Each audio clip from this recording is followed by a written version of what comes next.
Hey everyone, Dustin here with something a little bit different this time around. Traditionally, I am the GM for our Never Split the Party, Mostly Harmful campaign. This time around, I'm actually bringing you something I did in conjunction with another channel.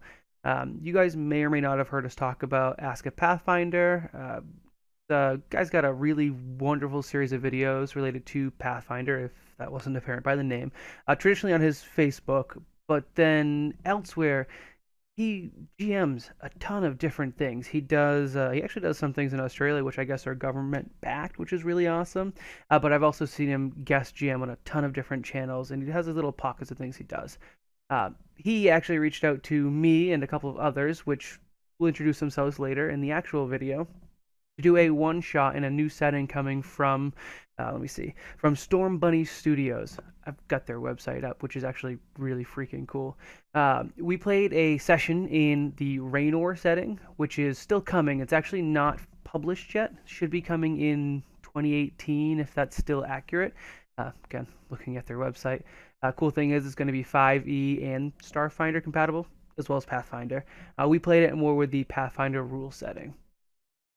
I played as Grim, a half-orc paladin, which is both a race and a class that I've been looking to play for a while. It was nice getting to stretch my legs as the player for a little bit. If you guys saw our Pathfinder one-shot run by Nick, this one benefited from a lack of extendo rooms. The only thing I want to comment about the next video, other than it's pretty fun to watch, and I'm just going to have it all disclosed and it's unedited footage from Ask a Pathfinder's channel. The audio quality was a little here and there. It wasn't something that we were kind of on our end. When we do our videos, we try to get everyone on the same page. This was much more of a fun test a setting.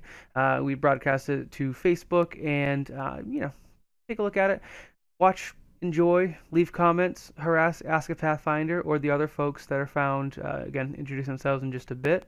And as always, come back, hang out with us every Tuesday, 8:30 p.m. EST. No changes there. And yeah, keep a lookout if any of you guys are on our Patreon.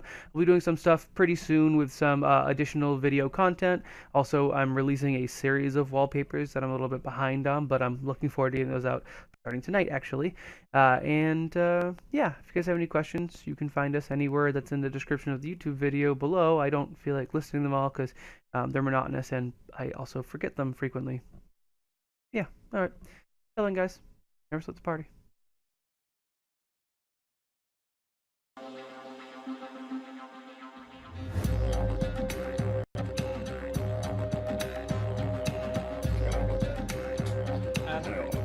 I warned you, I always sleep, dudes. All right, g'day guys, back. and welcome to this. Well, we've already had someone leave, so there you go. All right, welcome to Ask A Pathfinder's actual play all-star cast that we are going to be exploring Raenor, a new third-party game system that will be coming out hopefully soon in concordance with Storm Bunny Studios. With me today are a group of very excited players who apparently haven't muted their mic. So give me, bear with us. This is exactly how real this is. This is something you have come to know about Ask A Pathfinder is we're real, okay? Our audio quality, kind of comes and goes. But speaking of people who are professional and obviously a lot more, good with their audio quality, let me, of course, start by introducing you guys to Dustin from Never Split the Party. G'day, mate. Tell us a bit about yourself and what you're playing. Sure, no problem. As Michael said, my name is Dustin. I also go by the Arbitrary Nerd, and I am the game master and kind of showrunner for the channel Never Split the Party on Twitch. We play Starfinder right now every Tuesday at 8:30 p.m. EST, which means it's 6:46 in the morning for me, EST, because that's how time zones work.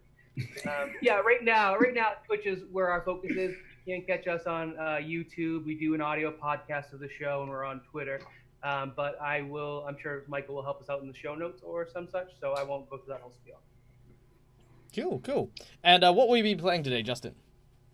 Yep, you wanted that one, didn't you? A little. I am playing Grim, the half-orc paladin of Gordek. Sweet. All right, and next up to, I think, my right is Mr. Tarrasque himself. G'day, mate. Hello. Hello. Yeah, I'm Mr. Tarrasque. I run a YouTube channel on where I review all kinds of Dungeons and Dragons modules, classic, modern, third-party Dungeons and Dragons modules. And somehow, since I've been doing that, I ran into these guys, and they convinced me to try to play a game of Pathfinder. It is actually the first game of Pathfinder I will ever play in my life, but since I've been playing Dungeons and Dragons for about 17 years now, I have played a lot of 3.5. And, well, since critting in Pathfinder is way more fun than critting in Dungeons and Dragons 5th edition, I really hope I'm going to roll a crit today. So, yeah, I am playing a female, for the first time in my life, a female dwarven fighter. Who is really defensive-minded, except for cleave ability, but okay. And this is, of course, I believe, Kmi is the name of the character? Kmi, yes. Yes, yeah. So I'm really excited. Like, lots of firsts there. Hopefully, this being Mr. T's first Pathfinder experience, it will not, of course, be his last. And, of course, to my bottom left, and I feel like to a lot of people's bottom left, is, of course, the ever-present Guy Schlander. There. English, proper, speak, good. I feel like I should know your name by now. Mr. Guy Schlanders. And tell us a bit about yourself, mate. Hello, everybody. After that botched introduction, yes, I'm Guy from How to Be a Great GM and Bacon RPG. And I've got a YouTube channel on how to improve your game as a game master and as a player, and there's other bits and pieces there. And Michael, of course, the champion of Pathfinder, has lured me back to Pathfinder, which I must admit I do appreciate and almost prefer to 5th edition, but let's not go into that right now. I will be playing the role of Adminicles Theokin, a lawful good, super happy, super bubbly, healing cleric elf. And I'll be joining this magical party of half-orcs and dwarves and other bits and bobs to, well, just make sure that everyone gets exactly what they deserve. Ouch. That's awesome. Cool. I can't wait. And, of course, last but certainly not least, to fill out this roster of all-star cast is, of course, my close friend, Sean, who is actually responsible, I think, for most of this cast. So, just under the bus with you. Tell us a bit about yourself, mate. My name is Sean K. Ortego. I am the creator of Raenor, the Bloodlands campaign setting, currently being worked on by Storm Buddy Studios. Rocking the t-shirt. But yeah, so I've been working on Raenor for going on 10 years now. It's been a bit of a process, but yeah, I'm finally fleshing it out and trying to present it to the world. So I definitely appreciate everybody giving it a go and giving it a trial run. Today I will be playing Khalid Demazar, the human Medician rogue. Very nice. And of course, you guys know who I am because basically this is being streamed on my page. And if you don't know who I am and you like my page, you're really awesome, right? I mean, I swear to God, like, if you like my page and you don't know who I am, dude, I will send you flowers. Okay. Yes, I'm Michael from Ask A Pathfinder, and I will be the illustrious GM for this, this hopefully awesome, fun, and amazing game that lies before you. And without any more further ado, let's get straight into it. Wait, can we do one and do? Can we do one and do? We can do one and do. What would you like to do? Yeah, go on. What's one to do? How long is this adventure going to last for? Just for those of the audience who are tuning in right now and may have missed that. Oh yes, that's very true. Sorry, this stream started a little bit later than I would have liked to have hoped, but I'm hoping to get anywhere between 2.5 to 3 hours out of you guys. But of course, we'll try and keep it within, say, the 2.5 hour mark if possible. So, any more questions before we get started? I mean, this is pretty much the time for it. Nope. Cool. Yeah. What's one to do? It's no like further ado. So we yeah, have yeah, to yeah. get more Well, in there. technically, it's close to a Xanadu, but a little bit less aberry. Okay. This is gonna be okay. You know what? Yeah, this is gonna be an interesting game. All right, guys. So, Raenor, a distant land ravaged by millennia of war. The warring people and nations have torn this place and those who live upon it apart, seeing the rise and fall of many kingdoms. Nestled in the Eastern Sea is the nation of Kalos, home to a wide variety of human nations, which is where our story begins. The city of Kerrigan has suffered the loss of 13 children, who have been sighted wandering beyond the city limits, guided by a mysterious woman in white. You have been asked by the Adventurers Guild to find out what fate befell these children, and if possible, return with them safely, or with their bodies. You four adventurers find yourselves on the road leading to the Felden Marshes, after having tracked their trail for the better part of 2 or 3 days. The sun beats upon your back, hot and scorched. It kind of feels like your stereotypical Kalos summer as you begin to approach the red horizon of the Felden Marshes. Before you arrive, you decide you will take a few moments to perhaps discuss, perhaps entering the marshlands that lie before you, and check to see if you've got the appropriate equipment. Yes. Does anyone have any angulint? Because I've got this stuff for your skin. It's great. I mean, you won't burn at all. And in this sun, you've got to protect. You really do. It's not bad. Does anyone want some? Camille just closes her helmet. Right. Protects me from the sun. Anybody else? No? Doesn't smell too bad. You get used to it. Kind of like fish. No, I'm falling. Grim certainly smells the fish, grimaces, and says, "I'll pass." Suit yourselves, but when you've all got sunburn, don't come crying to me. Not a problem we have. Continuing to move merrily along the path towards the Felden Marshes, and with the stench of what you believe to be fish and chips lingering in the air behind you, you find yourself at the edge of a bright red, swampy marshlands. This area, of course, is the Felden Marshes. A red weed seems to permeate instead of grass as far as the eye could see, and large, tall trees with black and red bark that seem to almost weep this blood-stained sap. Tiers of red leaves hang like weeping willows over the canopy that blocks out the sun, giving the inside of the marsh a very gloomy and almost unsettling twilight.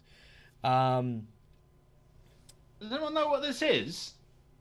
Edmonocles asks, looking out over the red weed. It's you looking like a fool with your sunburn because these things really block out the sun. You jest, sir, but we shall see who is the color of a beetroot this afternoon. I'm just saying, visor burn, that's all. Could you be more specific as to your question, maybe? Yeah, well, it's red. Isn't that odd? Doesn't that strike anyone as odd? I'm not a druid, but from the swamps, are you? No.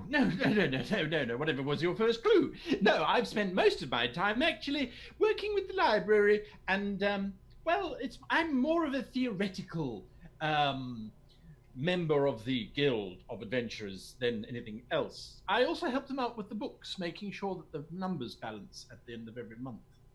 Of course you have. Khalid's going to walk around and look at a sample of the leaf and try and guess what it is. All right, so moving along the edge of the actual marsh itself and seeing almost like a visceral line between the grasslands of the sort of plain area that you've walked through and the obviously thick red weed, you sort of cautiously take a look at it. It is reasonably well known by travelers that the marshes are in fact red. There are also lots of rumors regarding the creatures there feeding on this this particular foliage and becoming, I suppose, enraged or having a heightened sense of anger and battle prowess. A few people even have come to sort of taking in dares of taking straps of this weed, rubbing it on their gums, and then basically banging their heads against each other. A whole bunch of really dumb stuff that, you know, if YouTube existed, you'd probably see it there. But as far as its origins are concerned, so long has this marshland been here that no one truly knows where it came from or what began this, I suppose, red incursion onto the land. Unless you have knowledge history. Then I can tell you everything. I actually might have knowledge history because that would be relevant to the character. Nope, I went religion. Okay. I tried. Okay. So my check would be 23. Ooh, nice. All right.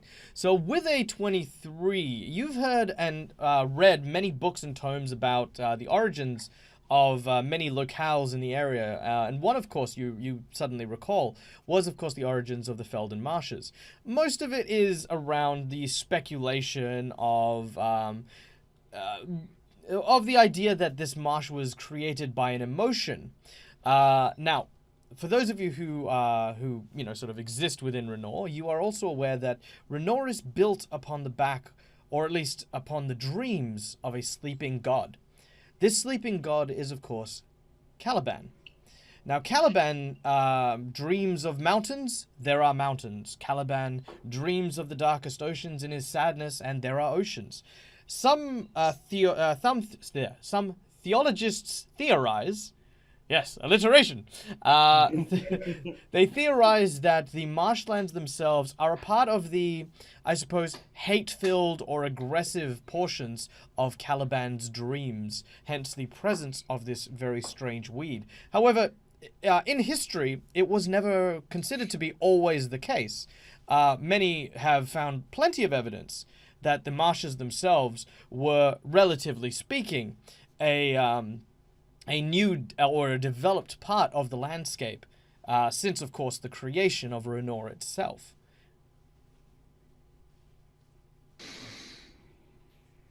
I don't think any of that's... Oh, wait a minute, sorry. Well, actually, no, I still don't know what those red stuff is, but is it safe to touch, do you think? Anyone want to touch it?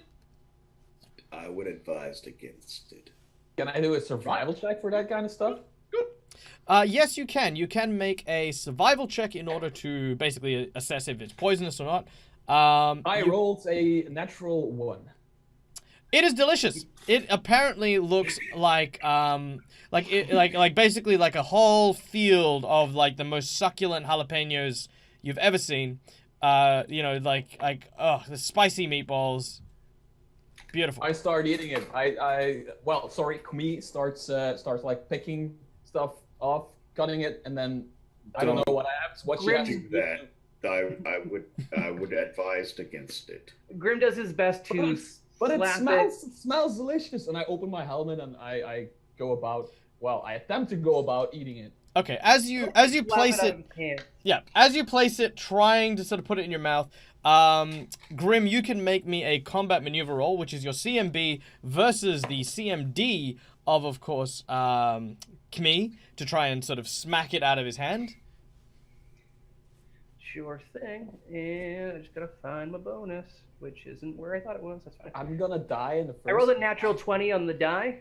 I don't know what the bonus is, but it's gonna be pretty high. That's fine. With a natural 20, you more than make up for it. He sort of smacks the weed out of your hand. You sort of see that your hand is sort of stained with kind of like this sort of a red, watery kind of fluid. Yeah, but that's about it. Is it burning? Total for my 29. foods. All right. They want my foods. I'm trying to pick food here for all of you. I wouldn't eat anything that you are not familiar with. especially in a swamp tinted red. I'm going to hand Camille a ration and say, "Here, eat this." Handing you a strip Yeah. of dried Thanks, goat. I guess. Do you eat it? Well, I'm actually a vegetarian. I'm sorry, I cannot eat that. No, I'm just kidding, and I just go about it. Oh yeah, no, it's actually quite delicious, very well salted, very well preserved. You, however, also as you've arrived here, notice that the trail that you've been following up until this point has seemed to have, well, basically disappeared. Everyone can make me a perception check as they try to find the trail of the missing children. As I'm doing so, I'd also like to cast Detect Evil. That's fine. There is no evil in this general vicinity, or at least within 60 foot. I also glance over my companions because I'm not sure how familiar they are. You get any vibes? Is anyone particularly evil? Yeah. Not particularly, Nope. but nope. I think it'd be mostly an alignment-based thing. I don't think it would be opinions. Your opinions could be garbage. You cast Detect Evil. You pick up some cynicism. That's about it. I'm not being facetious. I actually rolled another 20. Nice. Okay. So I picked up a total of a 24 as well. Natural 16. Actually, I might actually have a negative to perception. Nope, my perception is +0. I literally just rolled a 20. all right. So the two of you who basically got over 20, you don't find tracks, but instead you find something very curious. You find a series of scuff marks on the ground. Normally you would think, hey, you know, that doesn't really make any problem, like the wind blows stuff across there all the time, you know, yada, yada, yada. But you also, in turn, find what appears to be a large branch that appears to have been snapped off within the past few days, sort of concealed in some of the shrubbery. This matches the scuff marks, which looks as though someone may possibly have been trying to cover their trail. I admittedly steps towards Kimmy. Could I? Kimmy. The name is Kimmy. Kimmy. I'm so sorry. I can never get the pronunciation Oh, right. it's a dwarven name. No problem. It's a dwarven name. Yes, well, absolutely, and obviously I have difficulty with dwarvish names, given I am an elf, obviously. But can I look at your hand? Is it stinging? Is it burning? Is it inflamed? There's no blistering where the red juice. She takes off her gauntlets, like straps, and then she hands over her hands to you. Taking hold of the gauntlet. Yep, taking hold of the gauntlet and inspecting it, you can make me a heal check to take a quick gander at the substance. 24. With a 24, you can tell that it is, for all intents and purposes, simply water. The stain itself is simply a discoloration brought about by the biology of the weeds themselves, but predominantly will have no real effect other than probably taste very nasty. I told you it was safe. I'm not sure about safe, but color-wise, yes, it's not going to burn, it's not going to sting. If we refer back to Roderick's guide on adventuring, when entering into a foreign place, and this is definitely foreign, one should adapt and look like the environment so as not to stand out. So now that we know that the red dye is safe, I suggest that we cover ourselves in it. That's a crazy idea, and I love it. I shall abstain. Khalid will not be covering himself in any sort of residue of anything from this swamp. So let's make it going to put my cloak up. All right. Both Khalid, who wants to obviously avoid putting red stuff on his body, and of course Grim, who wants to avoid looking like a very bad Christmas special. That's not how Grim wants to be remembered. No, not at all. Theo and Kmi begin to decorate themselves with portions of the juices that they've placed over them. Do we still smell fish? A lot less. More like kind of like an astringent smell. Like the smell of like kind of like cut grass sort of thing. All right. Can you please rub in Grim my nods back? approval. Then I will rub in your back. If you rub in my back. Okay, thank you. So, and I'll just rub in my back. Ha, that's the start of a good joke. I'm sure that there. I'm just following Roderick's guide to adventuring. That's all I'm saying. It's what is written down in that book, and that's the important thing. That actually feels pretty good. Version. Thank you. I beg your pardon? I said that must be the abridged version.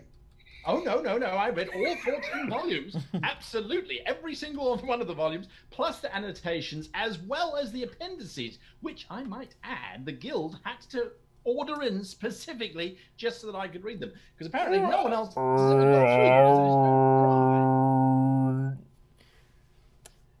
You hear a strange croaking, groaning, squeaking. I don't even know how to describe that noise, but it's coming from within. Within the swamp. Camouflaged. Grim draws his blade, The, just as a precautionary measure. the giant metal armored dwarf suddenly stands still.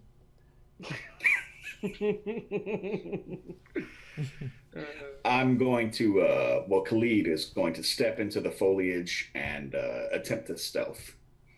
All right, you may roll a stealth check. Let me know what you get, and I will take note. Theo, what are you up to?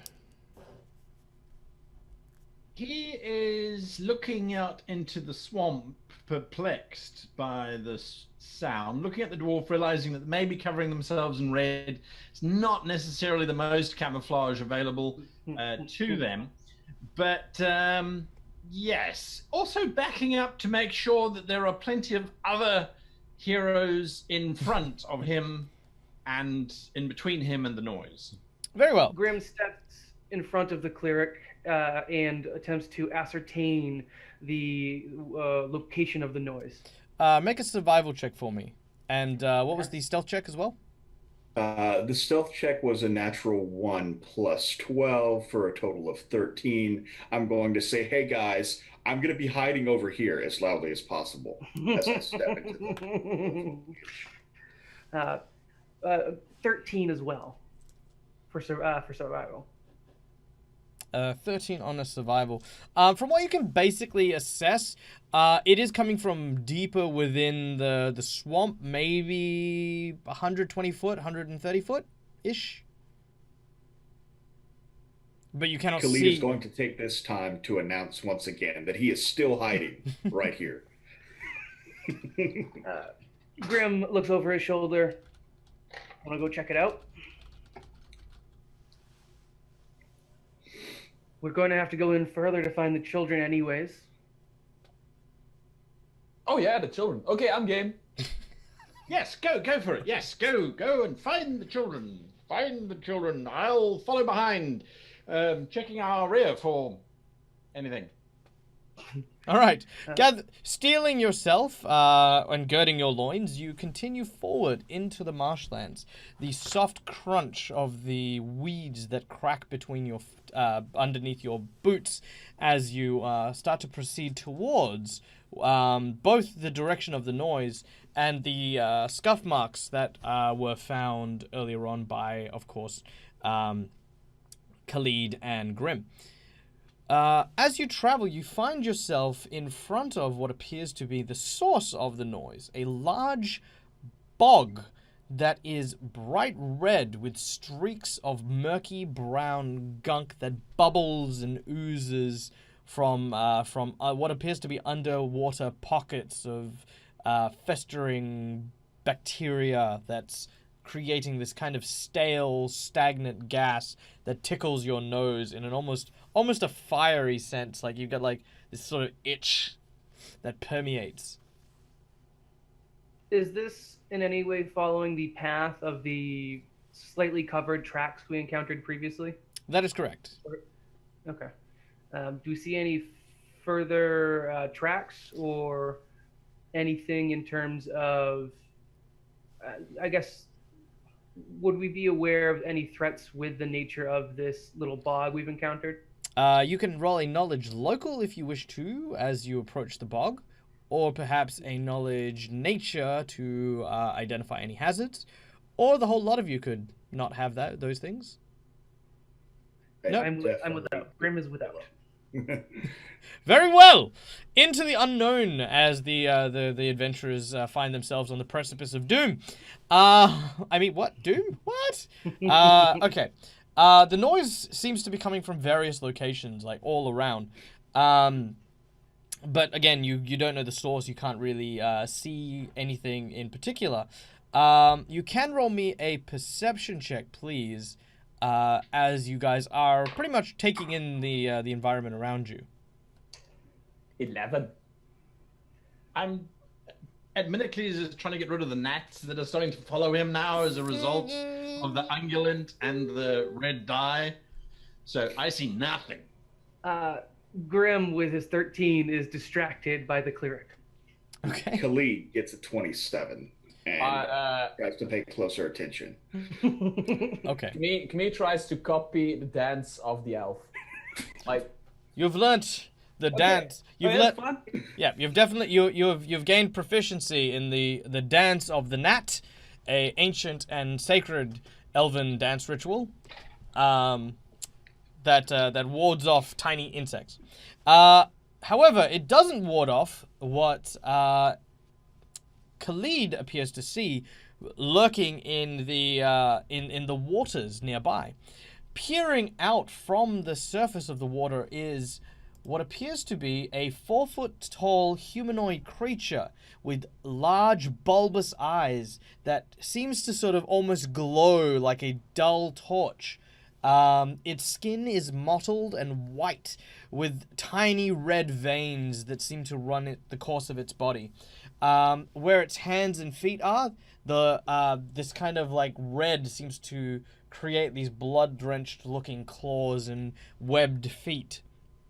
As it sort of leans out, it seems to be eyeballing the elf and just smelling the air. I'm going to inform the two dancing members of the party that they should go dance over there and point them towards the creature that's peering from the bog. But this is not dancing. No, I was attacked by some gnats or something. What, you want us to go and stand where exactly? Oh, right over there. And I point in the direction of the creature that happens to be peering out. Well, okay, how about me and the paladin go check it out, and we leave the healer slightly back. Just something I learned in the military. With the direction from the rogue, do we notice the creature? You do not.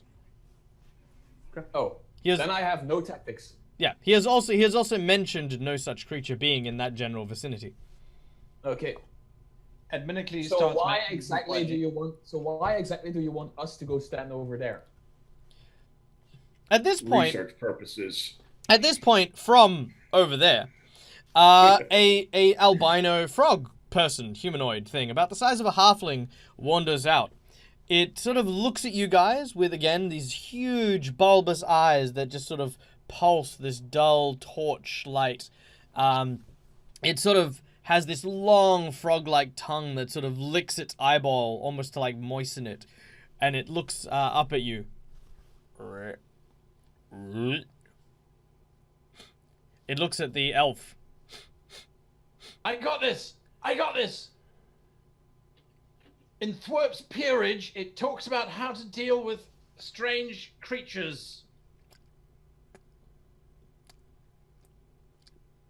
Is this what the book says to do? Is that Yes. there's If you freeze, they won't notice you. Grim? As he Grim sighs, the plate, the heavy armor, like shifting and clanking as a large frame exhales its air, and Grim says to the creature, "Hello. Do you speak common specifically? It's a frog. I've seen stranger things speak." It looks around, and while it doesn't seem to say anything in particular, Well, actually, it does. It says one particular phrase in common, and it says, fish. And you see a tongue dart out as quickly as it can, grab hold of the cleric, and its head enlarges. The cleric takes no damage, but you see these 2 feet wiggling out of this giant mouth as we roll initiative. You are not taking my healer. All right. So, yes, we're going to roll straight into initiative. Let us start, of course, with Grim. Where on the initiative board does Grim fall? 18. 18. All right, with an 18. All right, Grim. Next up is, of course, Theo. Where are we? Except for inside the mouth of a giant frog. 7. 7. All Staying right. there for a while. All right, Kami. 14. 14. Khalid.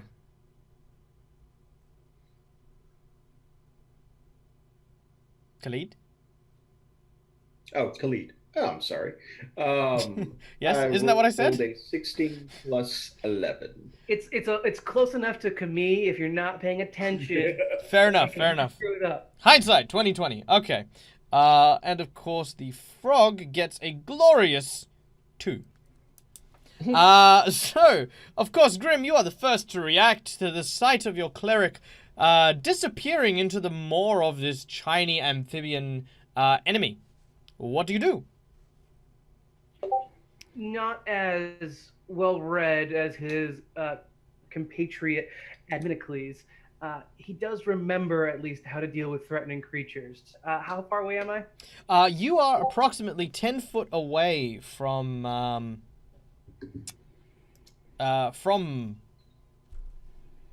The frog? the frog, yes. I'm going to attempt to close the distance. I've got 20 feet of movement speed from a side if I can, where I'm not approaching it from its mouth. And I'm just going to strike at it with the longsword. The first action of diplomacy being to eat the cleric makes the following response pretty easy to ascertain on my part. All Watch right. out! Don't hit the cleric! Don't hit the cleric! All right, so sword in hand, Grim lunges forward at the giant creature. Oh, sorry, the tiny creature, really. It's got a giant head now. But yes, leaping forth with his longsword. It's a 15 to hit. With a 15 to hit, that will sadly... Oh, wait, no, because he's flat-footed. No, yeah, because he's flat-footed and has a giant person in his head, in his mouth, has severely affected the mobility of this creature, allowing your sword to sink deep into the creature's chest. Deal your damage. That's going to be 11 points of slashing damage. Ooh, very nice. All right. The creature, severely wounded, bleeds this this kind of transparent ichor that lands on the ground. And as it does so, you notice something very peculiar. The blood that seems to seep from the wound is really bright, like crazy bright, like almost like brighter than a lantern. All right, next up we go to 16, Khalid. Khalid is going to flank from the other side and attempt to pierce it with his rapier. Okay, moving into a flanking position with Grim, Khalid lunging with the thrust of his rapier. I get a total of 20, a natural 12 plus 8. Yep, manages to plunge it deep within, also avoiding striking the head to obviously avoid unnecessarily impacting the squirming cleric within. I have a total of 9 damage. Okay, with a 9. Okay, cool. So 9 points of damage. The creature falls to the ground, crumpling. Its mouth opens, and covered in this very thin veil of slimy ichor, pours out.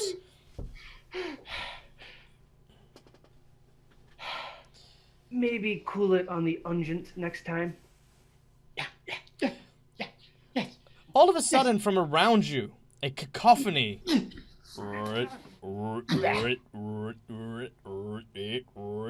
as 6 more appear. These ones slightly different. Unlike the white-skinned one, these ones appear to have mottled patterns over their bodies. Now I'm going to say this because none of you have knowledge of nature. You killed the swamp's only female. Enjoy! As we continue initiative with the fighter. Now they have surrounded you in almost a circular pattern, with 3 of them being up against the tree line, and another 3 of them being in the actual waters itself, sort of emerging from the murky depths. Both of which are roughly 10 foot away from you in any direction. Okay, so I can reach them, right? I will walk over to the ones not in the water, because swimming is not my best ability. Okay. Being a heavy plate. And I would like to attempt a cleave attack on 2 of them. Okay, you may most certainly make a cleave attack on 2 of them as you step over the weeds and the brush into where you can get into a nice cleaving arc with these froggy creatures. I rolled an 18 on my first attack. Oh yeah, that'll totally hit. Okay, and then damage. Ooh, I rolled an 8 on my d8. What can I add to it? You add your strength, and if you use Just my strength. it's on your sheet. I don't know. I don't have that. Yeah. Okay, so that's 10 damage then. 10 damage. All right, cool. And then I can attack again, right? No, because only if you wanted to use the axe and the shield, you can do 2-weapon fighting, but that'd be a full round action. No, but with cleave. Oh, sorry. Yeah. Right. Sorry, my bad. Okay. Yes. So I attack the other one. Yep. So now you make an attack with the other one. Which is a 17. That'll hit. 2 hits. Yeah. I rolled another 8. I'm not bullshitting. Oh. Okay. No swearing. I'm not kidding. 10 damage again. So I do 10 damage to both. Yeah. All right. So your strength modifier is only +2? Yeah, I put everything in Constitution. Oh, gotcha. All right, we both went tank. I am a strong female. Okay. Okay.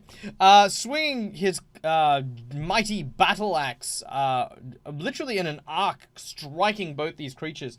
They're both still up, but both grievously wounded as more of that bright ichor pours from the slash mark in their gut. We then move to, of course, Theo, who is, you're not prone. I'll say that, you sort of got spat out and you're sort of upright, but just covered in. No, wait. Hildegard wrote about this.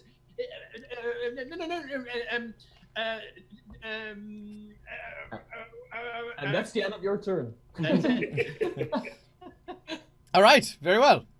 Actually, you know what? For the roleplay aspect of it, I will give you a untrained knowledge roll. If you would roll me that and add your intelligence to it, you kind of postulate. Remember, you were trying to remember something being told to you specifically about these creatures.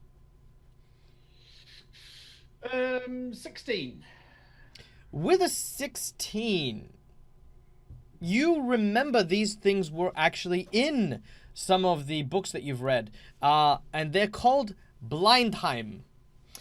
The Blindheim are obviously these giant frogs who have one notable and very special ability, and that is, of course, that they normally live underground. They only rise up to the surface to breed in shallow pools. But they also have the ability to emit a 30 cone of bright light, blinding their victims before dragging them into water to drown. Oh God! I remember! Flash! Hildegard's Guide to Girls' Gods and Gargantuans speaks about Blindheim. Everybody close your eyes. They're going to blind us with light before they drag us down and slowly eat us. Oh, why did it have to be these ones? All right. In the frantic fray, the Blindheim flash their bright light. Because of the warning that has been shouted to you, I will give everyone a +2 bonus to their fortitude save to resist the effects of the sudden and very, very prudent flash. So, fort saves from everyone. Oh, there it is. Yes. 13. Oh, sorry, I'm just saying out loud. Sorry. You're okay. 11. Oh, no, sorry, that's terrible math. 14. With the warning in tow, you manage to narrowly avoid the bright light. Get my shield up in front of it. I'm just I fighting can enemies with my eyes 13. closed, like doing cleave. Was that a 13? Khalid? Yes. Thanks for the tip. And, of course, Theo? Oh, I got 22. 22. All right. Thankfully, through the quick actions of your cleric, you managed to act prepared, and the flashes that suddenly surround you from all angles seem to have no adverse effect on your adventuring party. One of the blind helm, one of the ones that was injured, of course, by Camille, jumps forward and attempts to scratch using its kind of webbed clawed hands. Bring it on. 20 to hit. You miss. As it hits and scratches your lovely shiny armor, it deals no permanent damage to you whatsoever. And the rest have obviously expended their flashes to try and, well, basically get you to fumble, but they only really got one shot at it before you were all covering your eyes. So, all right. Well, that brings us back to the top of initiative, where we're back to Grim. All right, so we're surrounded. We've got 3 in the water, 3 on the other side. We've got Camille the dwarf engaging the ones on the thickets and the bushes, and then that means there's 3 in the water, which would be the opposite side. Where are the other 2, the cleric and the rogue? That would be Khalid and Amenicles. Khalid and Amenicles are standing next to the body of one of the fallen ones. It's a little bit further ahead of you, so about 15 foot along the bank, so neither towards nor away from the water. So you'd need to just go a little bit further to get up to where they are. Not looking to get near them. I wanted to see if I was useful to shield them in such a way that they wouldn't be attacked by the water. I'm going to say, or rather, Grim's going to say, "Stay clear of the water. We'll deal with them after." And I'm actually going to go to the side with the Camille, and I'm going to attack one of the ones that she's already injured. Ideally, the one that looks the most haggard. Okay. They both look equally haggard.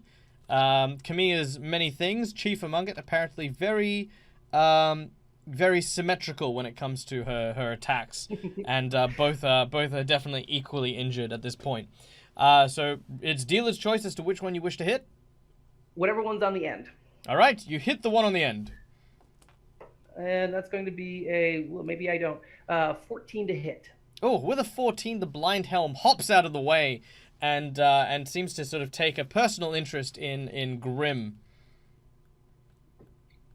And that'll be it for Grim. Sweet as. All right, we'll move on to Khalid. Khalid, you are standing next to the corpse of the skewered Blindheim that you are standing next to. Is there another Blindheim that I can flank that it's relatively close to me and score an attack on? Yes, but you would need to double move in order to reach the one Blindheim that Camille is flanking.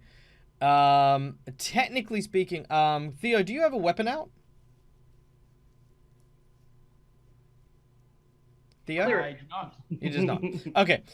Because he doesn't have a weapon out, you can't flank the one in the water, though I highly wouldn't recommend that one. Okay, so I'm going to double move to the one that Camille last struck. Okay. This is not the one that Grim is standing next to either, just to be clear. So there is one that... so 2 Camille struck. 1 is next to Grim, and 1 is being flanked with Camille and Khalid. All right. Moving right along, we then go straight to Camille herself. Before you again, the Okay, 2 just injured Blindheim. just a little rules question. I think I have 1 more AC than I said I had because I have shield focus, and I didn't take that in account. Very well. Is that You have correct? 22 AC. Okay, sorry. Okay, yeah. I'm new to Pathfinder. I'm sorry. I was just checking my my stuff. It's fine. Let me yeah, just give me a second. CR +4. Just done that. Okay, cool. Yep, carry on. Okay.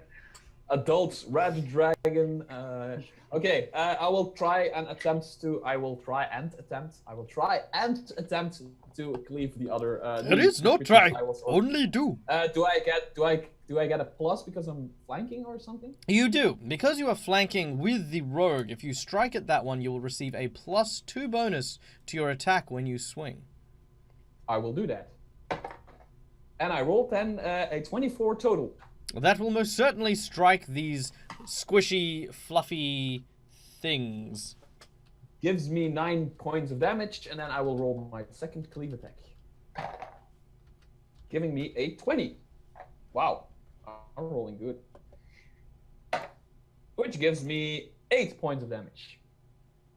Okay. That one just falls to the ground, crumples under the sheer weight of your battle axe. All right. So as that one falls to the wayside, we then go to, of course, Theo, who's back in action. I've got this! Don't worry, don't panic, everybody! I call upon the great power of my God Supreme. Give us insight and deliver us from this frog menace thing. Bring forth the constrictor snake! I summon with magical powers. Adminicles calls upon his god and casts monster summoning 2 and brings into being a constrictor snake. A giant serpent rears up. Snakes hunt frogs? Why did it have to be snakes? Well, because probably they believe that the habitat snakes catch frogs. A rhinoceros would have been silly. With the truthful words of Theo ringing in your ear, you now have the presence of a giant constrictor snake. Could you roll me a intimidate check with a +10 bonus, please, Theo?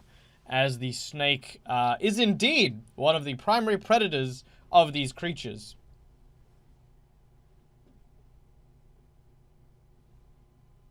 Not natural 20. Okay. So you're not natural 20. Well, quite frankly, all the blind helm stop for a moment, and they're like, look, you know, we just wanted to, like, you know, have a bit of fun. You killed our female, but, you know, I don't think this is worth all this. So for the blind helm, they begin to retreat. Yes. And yes, they will indeed try to hop away. Now, this will provoke attacks of opportunity from the following people. Khalid, Kmi, Grim. You will eat there's basically 2 blind helm between the 3 of you that will pass through your attack of opportunity, allowing you a free attack to strike at them. I won't strike at them because they're retreating. Grim also abstains. Khalid will strike at them. Natural 20. Oh yeah. In fact, roll to confirm that. 17. 17. All right, you managed to confirm your critical hit, and just for fun, because why not? This is a one-shot. I'm going to be pulling out my, of course, critical hit deck. So I'm just going to shuffle this really super quickly, and I'm just going to throw cards down. You just tell me when you want me to stop. Okay, 1, 2, 3, 4, 5, 6, 7, 8, 9, anytime. Okay, that card there. All right, with a piercing weapon, pinhole, double damage, and you make the target bleed, and it will continue to bleed until healed. As you have struck it, you have hit an artery, and the artery gushes forth, because apparently swearing is bad, but violence, PG, gushes We have the forth. same rules on our channel. Yep. Blood gushes forth from this frog creature as it slumps lifelessly to the ground, and you watch the lights in its eyes die out like fluorescence, like they. All right. I guess they ain't about that life. That was unnecessary, human. Be gone. Alright, they hop out away and you are out of initiative. I would like to go up to the paladin and whisper in his ear, like, and point towards the elf, like, this guy actually did it. He actually did something. And then I start dancing again with him. You make a good point. I put like a travel cloth that I have in my bag, mostly for keeping my armor clean. But I offer it to the elf to get the viscera and slime of the frog's mouth off. Thank you.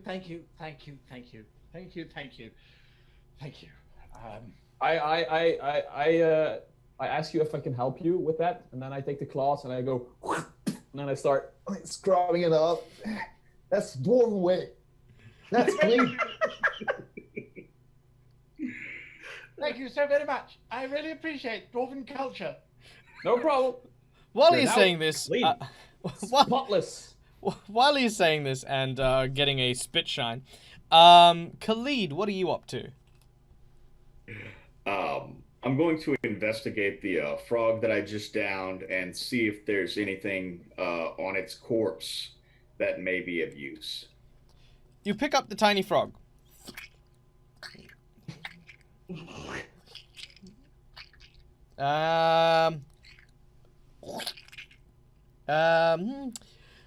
You could probably get some good meat out of him, but you're not entirely sure if it's, entirely sanitary. Then I'm going to take its eyeballs. All right, you take out its eyeballs, ripping them out. You have these two giant orbs. You are now covered in this sort of glowing, iridescent blood as you've scavenged the corpse of one of these things.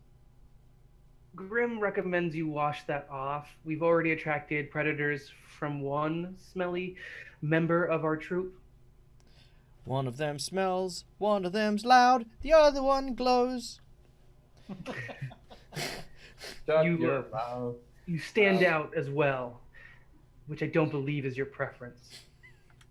I'm going to take out a flask of water and rinse off my hands, and not use the water from the bog, of course, but clean off the glowing ichor. That way I am no longer a beacon of light in the overgrown swampland. All right, taking out your flask, you begin to pour it over your body. The blood slowly but surely washes away. As it does so, could I get another perception check from everybody, please? Just a 10 from Grim. 12. Natural 1. 9. Yes, exactly. All right, well. Did the frogs all leave in one direction? They did. They all entered the bog. Oh, gotcha. They just, okay, that makes sense. Yeah, they basically just returned to the bog and just went, no. However, unbeknownst to you, you are very quickly and very suddenly surrounded. As 6 very large, hulking reptilian creatures brandishing gnarled roots that seem to be jutting out, barbed and pointed, seem to be all pointing at you. One of them, a rather large individual who appears to have the lower jaw of a crocodile used as this kind of like bone plating armor for the front with its teeth pointed forward, looks at you. Their scales are bright and red, and these large protruding spikes run backwards, almost like spines that are dreadlocks down the back.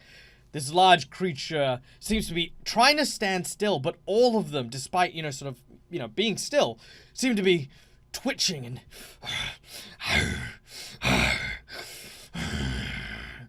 They seem to, however, just be kind of squaring off with everyone. Pink flesh in swamplands. Invasion will fail. Grim steps in front of the party as best he can, depending on their location, and says, "Not all pink flesh, and we do not come for an invasion. Very, very briefly, we are looking for missing children." They all seem to sort of bark and snap when you mention the missing children.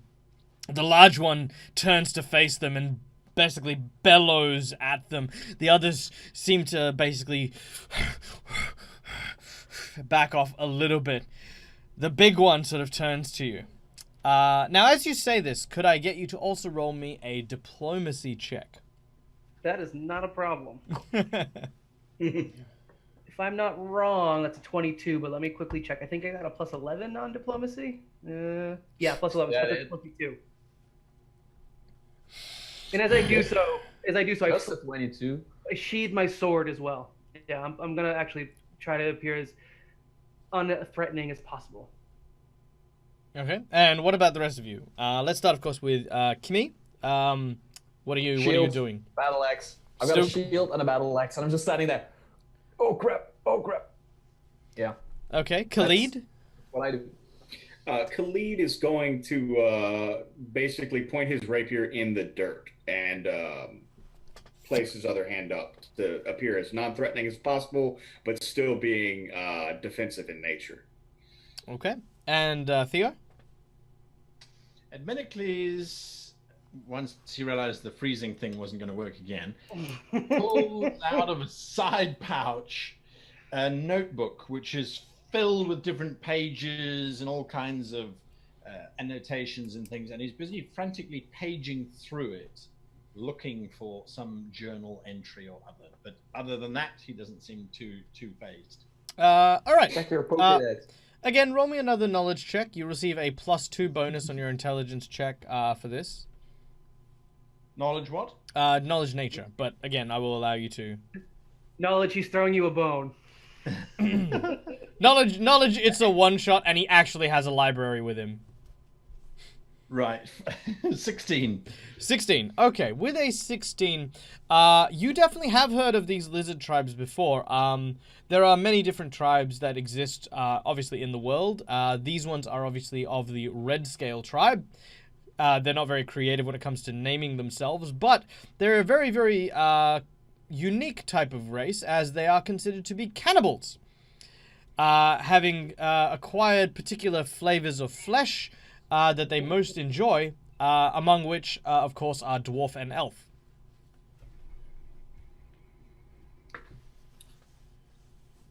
Admittedly, quietly puts the book away.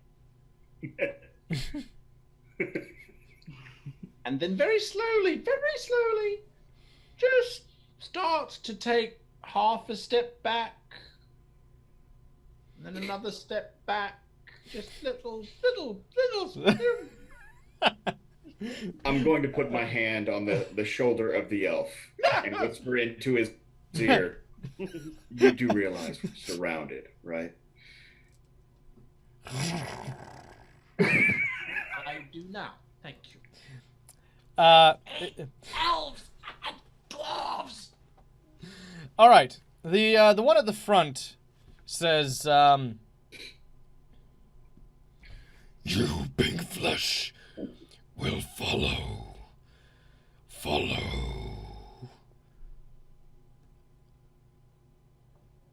Can I? Do I have enough to go off of to sense motive? Absolutely. Sense motive, they're going to eat you. That's not my strong suit, unfortunately. But that's a natural 11, which means my score's a 10. Well, as far as you're concerned, these people are incredibly trustworthy. They haven't attacked you yet, and with their disposition, chances are they would never lead you into an ambush.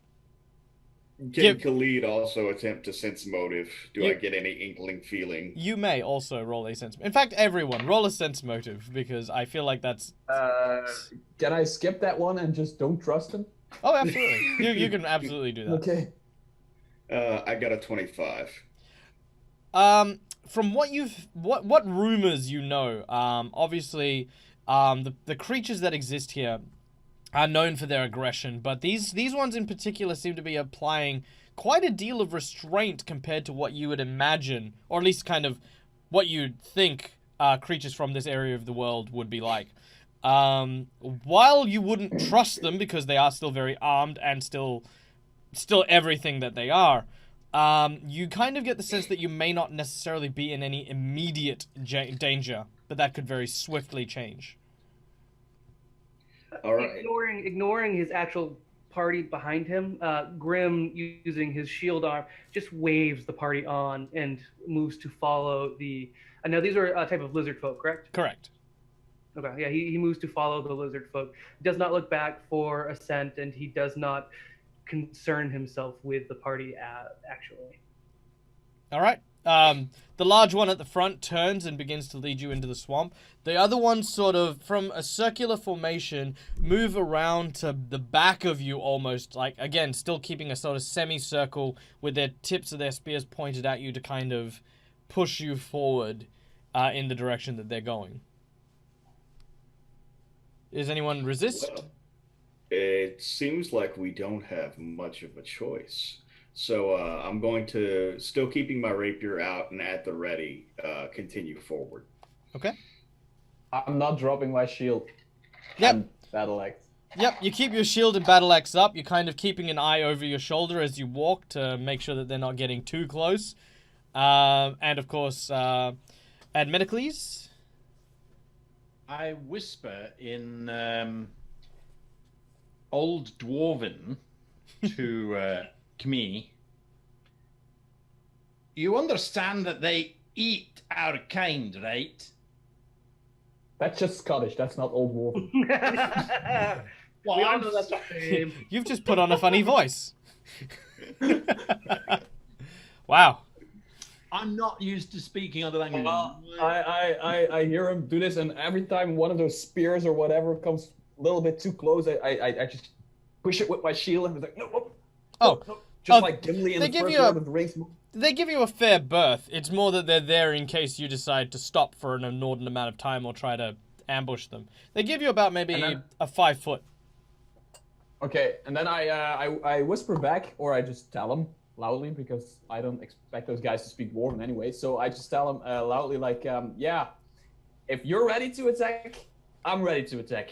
Just do something. You're the cleric. You can cast spells. Just make something explode or something. That's a wizard, not a cleric. Heal them till they die or something. I don't know.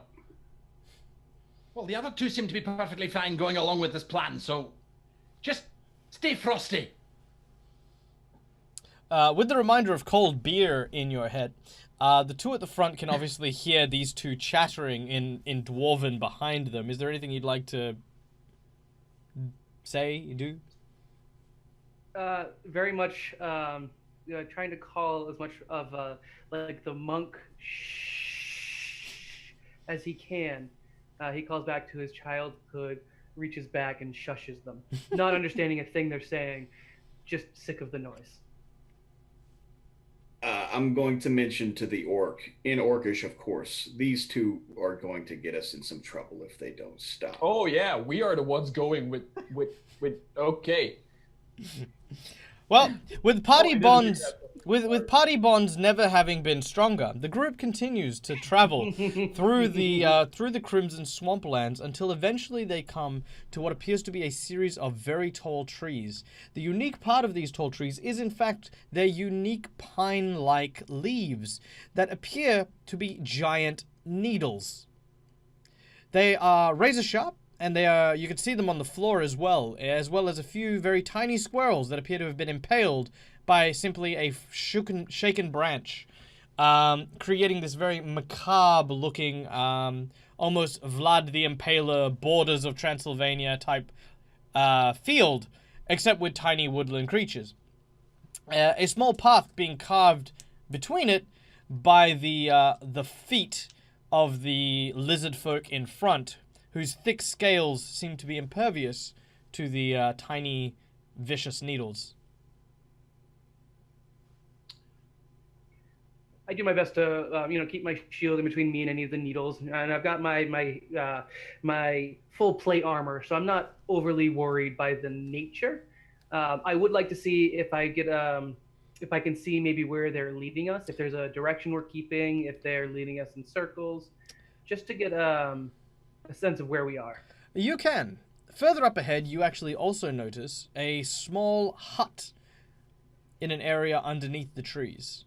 The roof itself seems to have obviously been skewered from many locations by the leaves above, but it seems to have created an almost porcupine hive-looking abode with what appears to be a humanoid figure sweeping the front of this house.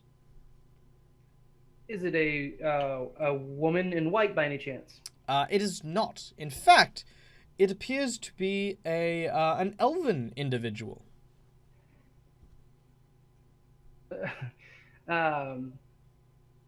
I look over at the cleric, our elf, and I just kind of not too loud, but not whispering per se.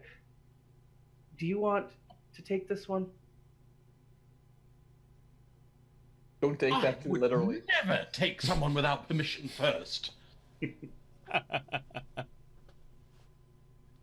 For the second time, Grim sighs and his full plate mail clanking with the exhale of breath. And he steps forward, used to being the face of the party more often than not.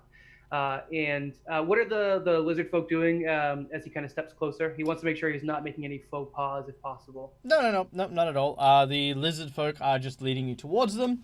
Obviously, I imagine Kimmy's still got her axe. Her arm's a bit tired, because you've been walking for about half an hour now. It's just like, okay. And then you've got the guy with the rapier who's also got his rapier out, but at this point, again, sort of by his side, just at the ready, as it were. But there is no particular faux pas. As they approach the elven person, which appears to be a man, steps forth and calls out to the lizards, saying, Ragnar, what, traders again? No.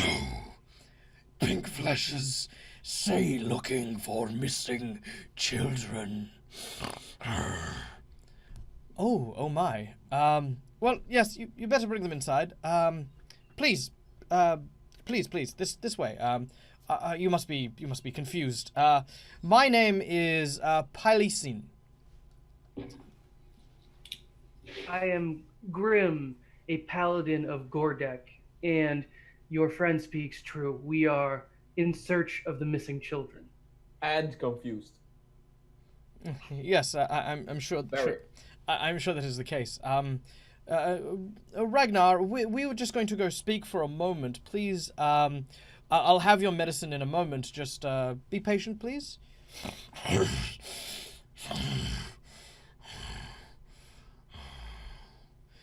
And he sort of wanders over by the other lizard folk, who begin to basically just start shoving each other into the needles. What was the elf's name again? Pilencyn.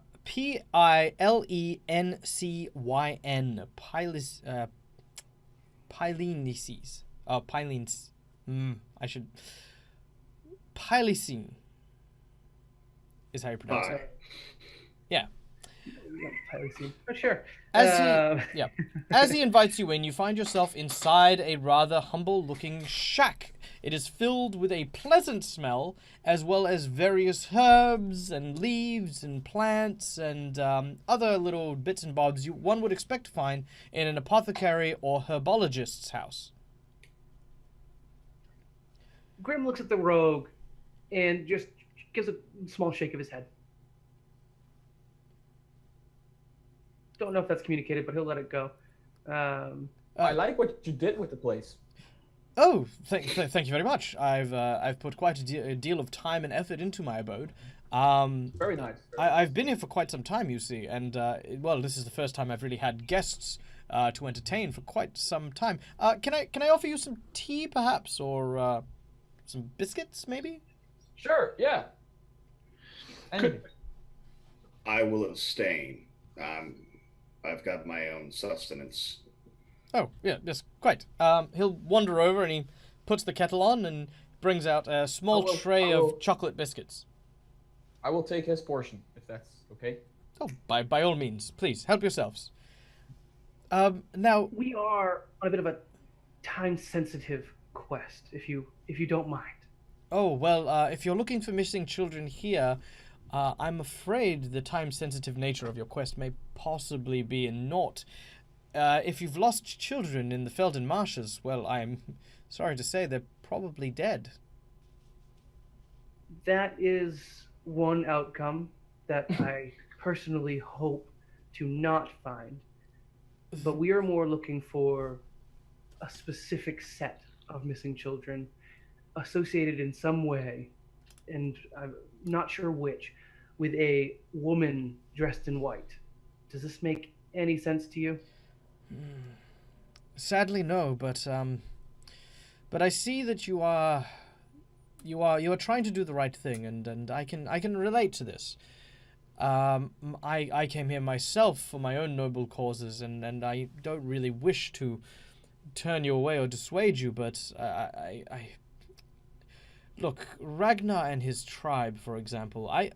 I've taken many years working with them, helping them contend with the adverse effects of living in the Felden Marshes, but him and his tribe are not singular to this. It's something about this place. It makes people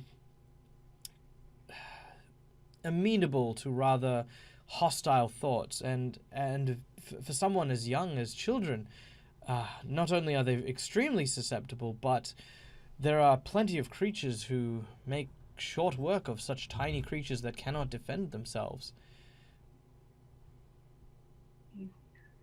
Even so, I will not be dismayed.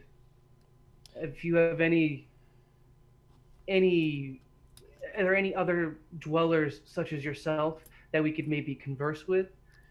We've already encountered some of the locals in a less friendly manner. Yes, he sort of pours out some tea as he sort of thinks to himself. Roll a diplomacy check, please.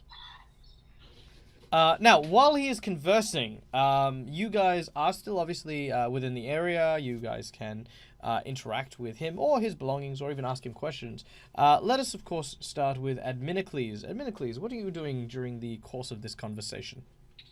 Looking at the various herbs and flora and fauna that he's got stashed about the place, is there any way that I can get a sense of his general collection purpose? Has he collected things that are more poisonous or more intoxicating? Perhaps there are sections for healing, sections for hallucinogenics, that sort of thing. A lot of the samples have come from the marsh itself, and they seem to be in various states of study. Some of them have been placed in beakers with various liquids and fluids, with dates and times placed on them, some dating as far back as 20, 30 years. And obviously the actual foliage that is collected in these like little experimental places seem to be in varying states of, some of them are brighter red, some of them have turned blue, some of them have grown special fungus. You can also see that there are a large deal of medicinal herbs as well that seem to be scattered around the place, as well as a variety of what appear to be tree roots that are not dyed red. In which case, I switch to Elvish, just in case that helps me get a better reading of him. If I might be so bold, you've clearly read Wetherin's treatise on phytozoology. I noticed the indexing straight away. But you mentioned that you had a you said you were helping the lizard folk fellows. You had their medicine. Can you tell me a little bit more about that? What is that exactly? Oh, well, of course I can, but you are aware that you're not speaking Elvish, you're just speaking in the British accent.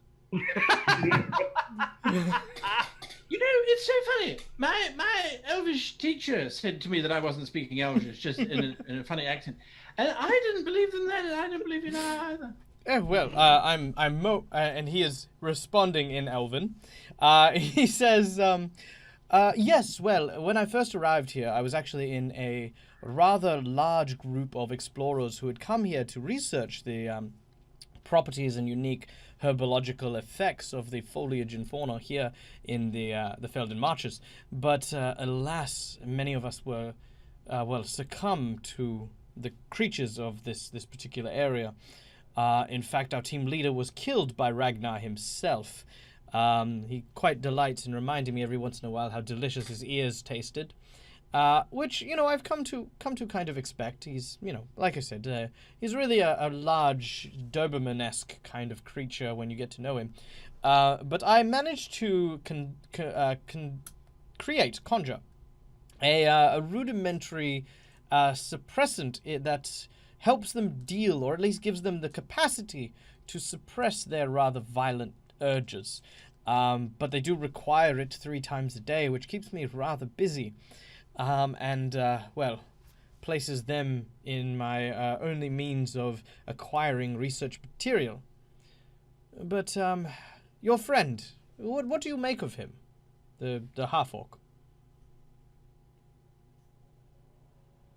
I don't quite follow in terms of what I make of him. He belongs to the Adventurers Guild. He is here on a legitimate quest, absolutely. Well, is he going to... I mean, will he throw his life away? I mean, that's hardly what I desire. I mean, I don't want you guys to be wandering into the wilderness to meet your doom if... I mean, is he the sort of person that would put life above his... duty above his life?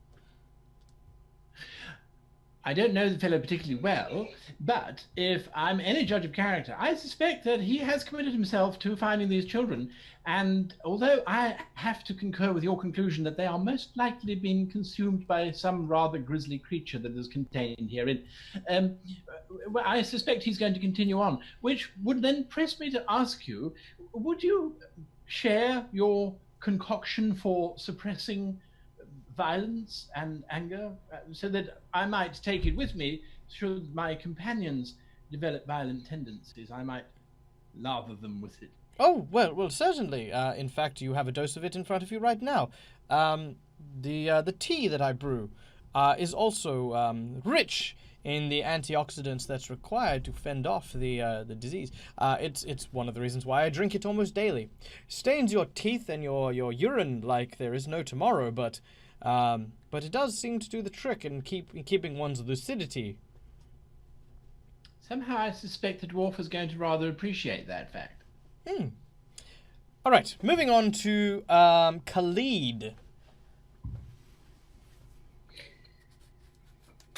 I hear them speaking in Elvish. I'm going to try and get a sense of the surroundings and knowing naturally that elves carry themselves in kingdoms as far as where they reside and whatnot. I'm going to inquire as to what kingdom he belongs to, or elfdom, if you were. Well, one does not simply reveal one's elfdom to complete strangers, but it has been quite a while since I have been to my homelands. I actually hail from the deserts, you see, and well, it's kind of hard to be a herbologist in such a barren and arid wasteland. But I found my calling and went overseas and met a few other scholars who studied in the local area. But yes, I found that this rather strange and endearing place has very quickly become my home. Very interesting that you consider this place endearing, as that is not how I would describe it. Well, now, I'm sure if you've spent the better part of 3 decades here, you'll perhaps have a different perspective. I do not intend to be here that long. Hopefully we will find the children, either dead or alive, and be on our way. Hopefully alive. All right. And by the way, did you like that dodge there, Sean? Yeah, a little bit. Yeah, all right. All right, Mr. T, what does Kmi bring to the table? Well, Kmi started off by tactically positioning herself like she has her shield to her left, but put in a way that she can grab it immediately should it come to a fight or something. And then with her left hand, she was picking food and tea and stuff like that. And with her right hand, she had her right hand resting on her battle axe. So she does everything with her left hand at first. So she has her hand on her battle axe, being all suspicious, but then she starts drinking from the tea, and like 5 minutes later, she's sitting there. Like this. Like, It is actually quite delicious. Such a great place. It's such a great place. And she's like the most not hostile that she has ever been in her life right now because of the magic juice. Excellent. And she doesn't know it has that effect because she doesn't speak Elvish. So it's just like, no. Excellent. Excellent. So in 5 minutes, she goes from hostile to all friendly. Seeing obviously that the dwarf has basically inhaled the majority of the snacks, she brings out an assortment of salted fried nuts and places them, in front of, more stuff to eat. And she turns to Grim at this point and says, he turns to Grim at this point and says, right, well, okay, listen, I don't mean to give you any hope for this because, quite frankly, I dislike the idea of, obviously turning one's attention to the possibility of hope when there may possibly be none. I will tell you this, however. There is one place that very few hostile creatures in this area go. And that is a small and hidden area that is forbidden even among the reptiles here. There's rumors of a temple that may possibly act as a safe haven should this woman in white that you seek be having anything set up here in the marshes. I mean, I don't really foresee a woman in white hanging around in a place which dyes everything red, but... No, absolutely. I was thinking exactly the same thing. It's absolutely... Well, I mean, if you're wandering around in white in this environment, you have to have some kind of stone or rocky structure. That's where it is. Grim, we've got to go there. But I do have another request for you, if you wouldn't mind, of course. I will give you each a dose of my my inhibitor, the tea, as it were, and in return, all I require is a tiny vial of any water or fluids you might find at this site. You see, as I mentioned, the lizard folk here do not venture into that area. They believe it to be cursed or whatever have you. And so with them being the only people that go and retrieve samples, it is rather difficult to get any that might be of worth from the area.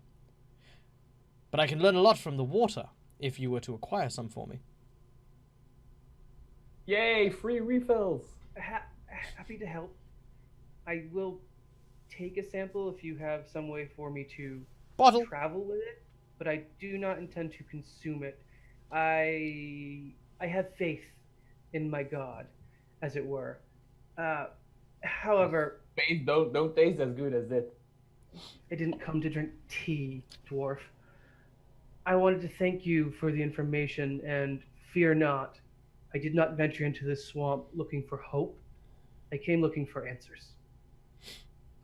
As I say this, and kind of like let the party also speak, could I cast Detect Evil? Absolutely. He is not evil. That's good. Some of the stuff in his vials are evil. You see what appears to be this tadpole that seems to be looking at you. Great. Nope, that's fine. Like, it was it's like looking at you like the dramatic gopher, the... Yeah. As the half orc says whatever he's here for. He didn't come for hope. I'm going to chime in. I came for gold. And with that, Oh, well, if I'm you... going to go ahead and well, take my leave and step outside. Oh, okay. He puts away the bag of gold he was about to offer you. Oh, I will grab the vials from Pilicine. Okay. That request seems totally fine. Cool. Excellent, excellent. All right. So gathering up your belongings, you venture forth unless someone has further business with Pilicine. I have one more question.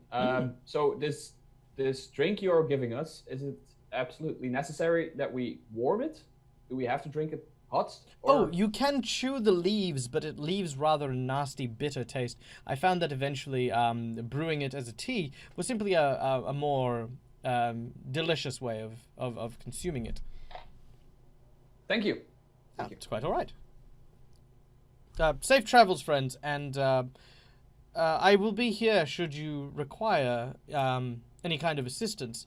Well, my skills and speciality are that of a... how do I put it? Is anyone injured? No, I think you guys are like unscathed thus far. He says my skills are that of a healer of the soul, as it were. And if you require it, I will be here to help. Thank you kindly, Pilicine. All right. You take your leave and begin to make your way towards the outer limit, realizing very quickly that Pilicine hadn't told you where the temple was. But the lizard folk very quickly look to Pilicine and nod and face you and tell you to follow them. Now, this journey will take you the better part of an hour. You have a chance, if you wish to discuss among yourselves the evolution of events, talk to the lizard folk themselves, or prepare any buffs, skills, or things you would like to do before we get into the final chapter of this adventure. As we approach the temple, I should probably look into... there we go.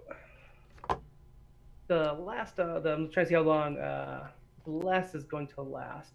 Only 5 minutes. When we approach the temple, or when we see the temple, I would like to, at that moment, cast Bless on the party, which will fill my allies with courage, and they gain a +1 morale bonus on attack rolls and saving throws, specifically against fear effects with the saving throw. Okay. I would like to have a look at some of those leaves that he gave us and see as we're going whether we pass any bushes. By the sheer quantity that he needs, I'm assuming it's going to be a fairly common plant. So Menocles, he's looking out for that.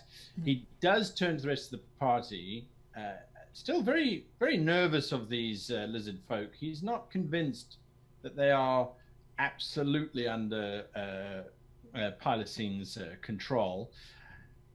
It strikes me that, as he said, if the swamp causes this malevolence to manifest itself, and specifically to manifest itself in the young of creatures, that those children might have come under the influence of that. And so perhaps if we went in with more of this tea, we could give it to the children to calm them down, if anything. I don't have much experience with children. I did read about them in Bagel's Index of Horrendous Deaths, but aside from that, I don't really know too much about children or how to deal with them. So if we give them this thing that'll calm them down, it might make a bit more sense. But if they are being aggressive, handing them over a drink is not going to help because they're not going to drink it. It's okay.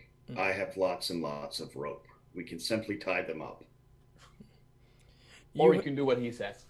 Just to let you know, the dose that you have is the basically the dried form. If you were to create a tea, you would actually get quite a few doses out of it, and plenty enough for at least the children further ahead. Sounds fair. But how are we going to give it to them? We're going to tie them up, and then what? Super We'll worry about that when we find them. Okay. Also, Grim, he didn't mention to whom the temple was dedicated, did he? No, and I did not think to ask. However, I may know when I see it. I have studied these things. I'm going to inquire with Ragnarok as we're walking. Um, I'm going to ask him about It's the temple and ask Ragnar. him. Oh, excuse me, Ragnar. Ragnar, so why do your people not go to this area? I know that you believe it to be cursed, but where does that idea come from? Long time ago, father upon fathers entered the forest, came out with skin of red, ate his tribe, feasted on his children. Children since then, filled with rage. Wasn't until soft knife-eared came with medicine. Red-scaled reclaiming self. Red-scale not want be controlled by anything, even stupid plants. Place where I father. have to write to Thwerp. I have to write to him and tell him to update his manual. It's good stuff. I mean, it's fantastic. I mean, all we knew that they were cannibals. I mean, and clearly they're a lot more tragic, really. We call it the place of Red Death. No lizard creature ever goes near.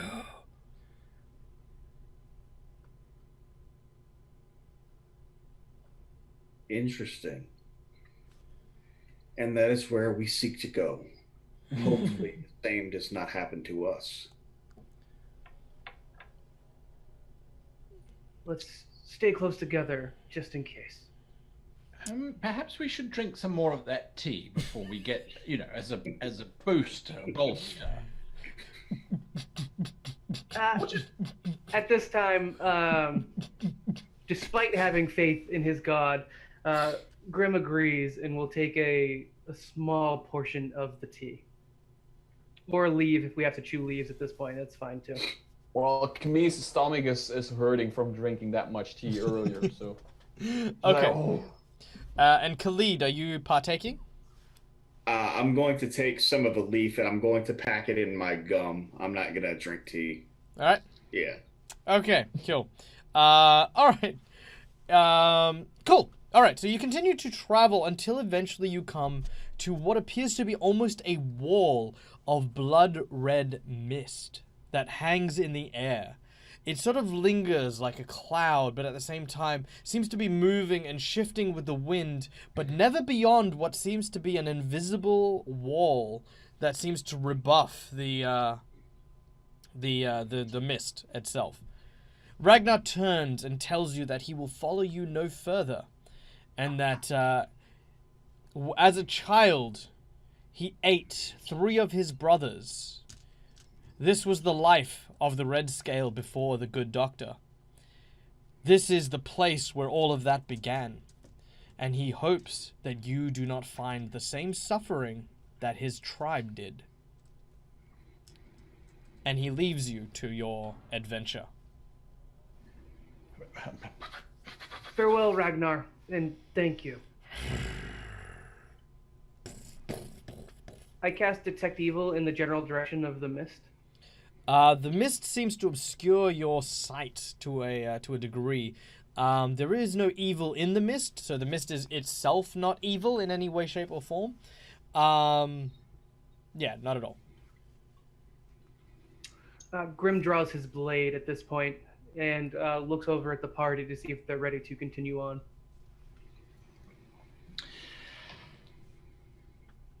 I have my shield and my battle axe out anyway, so. We could just no, we couldn't. All right, let's go. I suppose we don't have much. We don't see the temple yet, right? No. Obscured by the mist. Correct. Okay. I Well, step let's into get the on with mist. it. I will step as closest to alongside Camille as possible at this point. Wait a minute. Wait. Come back. Come back. Yes, Adminicles. He pops his head out of the mist. My Senii wrote about this. Here, I pull out a length of rope.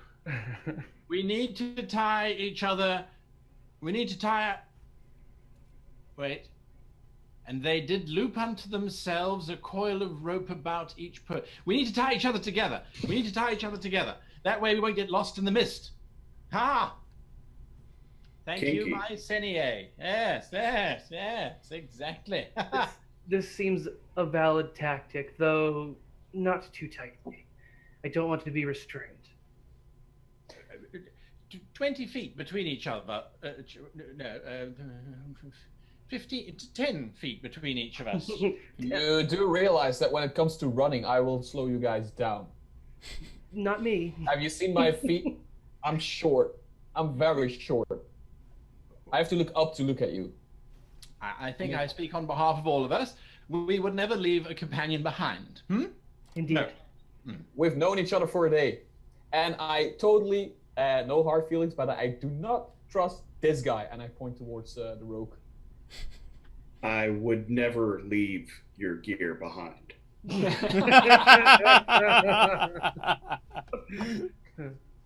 Good enough for Grim. All right. After. Okay, my gear is on me, so yeah. All right. So lashing yourselves together, for the most part, everyone has what is fundamentally a belt strap, and you use one of the loops to kind of just tie yourselves off. It can be very quickly released if needed, but it otherwise is very well secured. One thing I love about Pathfinder is there is no use rope check anymore. So it is tight. That's it. It's done. Okay? There is we no... got a tie rope. Yeah. Good. Oh, God. For those of you in the audience who, remember those days. Ugh, those days. Okay. From what I hear, they're putting that back in second edition. La, not listening. Okay, so I'm going to actually place myself in between the fighter and the paladin. That way, I can flank either one of them if necessary. When they're near me, they do feel a bit bolstered and less fearful. Not any actual static effect, but I do recommend they stay close to me as much as possible. Very well. If you do not stay close to him, let me know. All right. As you enter the mist, you begin to traverse its quite voluminous, vaporous content. I need a a will save from everyone with a +5 bonus to anyone who has consumed the tea. Can I have endurance? Does that +4 to non-lethal damage or something? No, you won't get that one. Okay. Is a fear effect by any chance? It is not a fear effect. Will save. Okay, so +5 from the T, and it was a will save. Mm-hmm. That brings my total to a +11. That's going to be a 25 from Grim. Okay.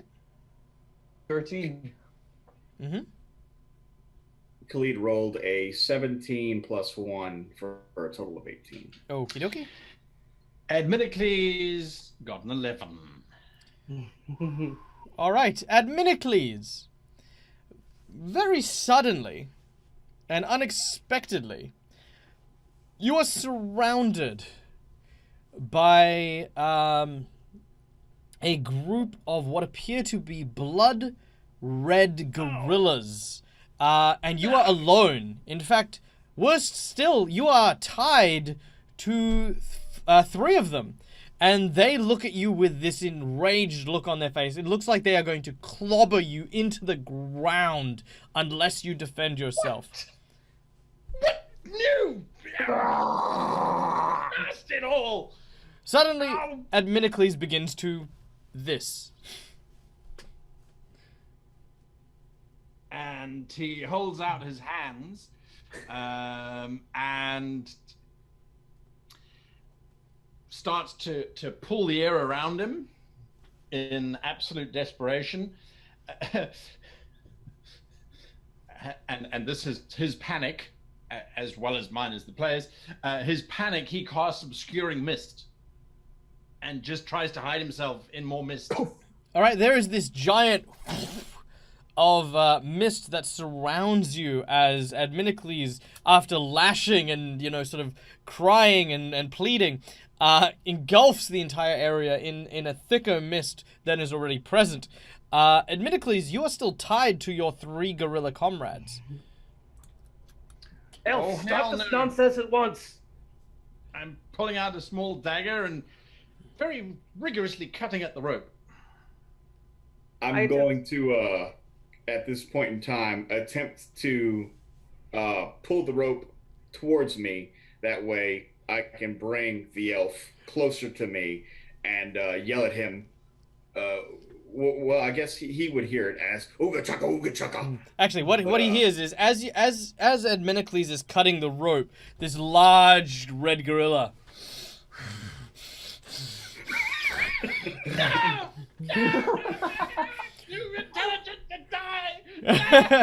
he's lashing and slashing with his knife wildly at you. Roll a reflex save, please, Khalid, as he's thrashing around. 11 plus 8 for a total of 19. Oh yeah, he without much effort, you dodge Adminicles' feeble attempts to strike at you. What are the other two doing as you guys witness? I would like to grapple the elf. Okay, roll a combat Put him maneuver. on the ground. Because I'm afraid he's going to cast nuclear bomb on us or something. You can't assist with a combat maneuver, can you? Absolutely, you can. Okay, because Grim's going to attempt to do the same. All right, I got so pick. 25. Hold on. So roll to roll your combat maneuver as well, Grim. That's going to be a 12. What is your CM? I don't think that'll get Guy. He's CMD. My CMD is only 15, so. Oh. Yeah. Well then. Mine hits. Okay. Well, if I'm assisting, if it is an actual assist, wouldn't it just be a DC 10? Yeah. But that'll give thing a +2, which is fine. That's all I was looking for. Yep. So with a 27, you basically watch as this dwarf launches himself at Adminicles' back, and as it does so, it sort of hits Adminicles, and you see Grim basically grab hold of the belt strap of the fighter and just lunge it forward even more, careening the two of them forward to land on the ground in front of Khalid. Meanwhile, in Adminicles' world, this gorilla reaches up, grabs you like a rugby player, jumps into the air and collides with the ground, while another one beats his chest and jumps up, ready to kind of crush you underneath him. Then I bitch slap him in the face. All right. Wake him up or something. Okay. Make a will save, please, Adminicles. If this doesn't work, let's try shoving leaves in his mouth as well. My eyes gone. What is it? It's 17 plus 7, so 23. No, 24. Okay, a sharp pain strikes you in the face as the gorilla sort of swings at you. You take 4 points of damage. This is a phantasm damage. This is kind of in his own head. As the gorilla clobbers him, whereas you've just kind of lightly tapped him on the face to wake him up. I mean, unless you wanna really get some backswing into it. I really bitch slapped the crap out of him. Like, Is there some? In my world, I'm from the military, right? In my world, when somebody goes crazy, we bitch slap him until he wakes up. Okay. Or when somebody goes drunk, we do the same. Okay. Roll an attack. Roll an attack action. Just roll your d20. I've got the quote for this is the beatings will continue until morale improves. Yes. Yep. Something like that. Yeah. Yeah. 15. Got a 15. 15. Oh yeah, you definitely unleash the bitch slap on the person who is on the ground and pinned. Because Because your flat-footed is 16 with a minus. Yeah. So yeah, he'll basically bitch slap you. 1d6 plus your strength. Sorry, 1d3 plus your strength. 5. Yep, 5 damage as he wham smacks you in the face, and you come to your senses, that was a seeing, of tooth. course, there is a tooth that just flies out of your mouth. I actually have a D3 somewhere here. You know what? With your accent, I could have sworn you just said, "I have a teeth tree." Right? That's what I heard. I was like, A D3. okay, yeah. 3-sided die. Okay? That's very cool. Stop bullying me for being a foreign guy. I'm going to rest my hand gently on the cleric's mouth where it was bloodied, and I'm going to lay on hands to heal for only 3 points of damage, I think. So the tooth gets... Oh, sorry, for every 2 levels. So it's 3. So that actually full health. It's 8 total. What? Just ow! Why? Why are you on top of me? Where are the gorillas? Why is there more mists than there was before? What gorillas do you speak of? As the human says, we haven't seen any gorillas. Great band though, gorilla.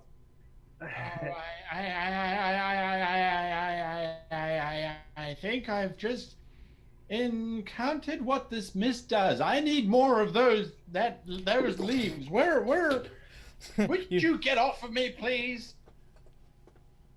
Grim goes to Yes. lift the dwarf off, or assists the dwarf off. Yep, you managed to clamber off the tiny, frightened form of Adminicles as he begins to frantically shovel tea leaves into his mouth. Save some for the children.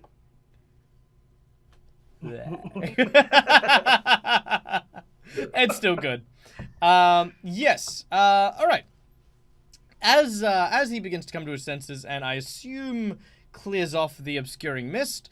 He gets rid of that immediately. He starts to explain exactly what happened. Okay. Exactly what didn't happen. Go on. Explain. There were 3 giant red gorillas. Oh, thank you. No. You weren't there. I was tied to them. So this whole thing made me believe that you were actually aggressors and were going to try and consume me. You didn't talk or anything. You were growling and gesturing and attacking. So This you're is some kind of- assuming the gorillas wanted to eat you. Oh no! They definitely wanted to eat me. No! This is absolutely the same look that those crocodile folk gave us when we met them. That same glaring stare. Oh no! They definitely wanted to eat me, without a doubt. But the panic that set in was quite. I haven't felt that way since I realized that there was a page missing. You shudder. I just want to make one thing clear here. Your panic button is missed. And now it's Now you must understand. You have to realize that in a library, causing this to happen generally gets you out of a lot of trouble, and has the added benefit of not damaging anything around it either. Well, at least we know the cure for the mist appears to be a dwarven bitch slap. Yes, about that, and the subsequent. You're welcome. What can I say except you're welcome? We were told you're not allowed to sing on stream. Oh, sorry. No, that's just me. I'm not allowed to fair. sing on stream, apparently. I didn't realize it was Michael specific. All right. Well, Grim speaks up. I believe the aggressive cure probably won't work for any exposure to this, or I should say expended exposure. Let's move along, please.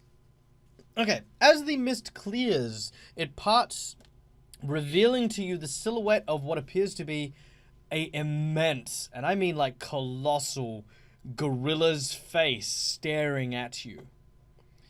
As it... All I heard was Guy's little whimper. That was pretty funny. I told you it was gorillas.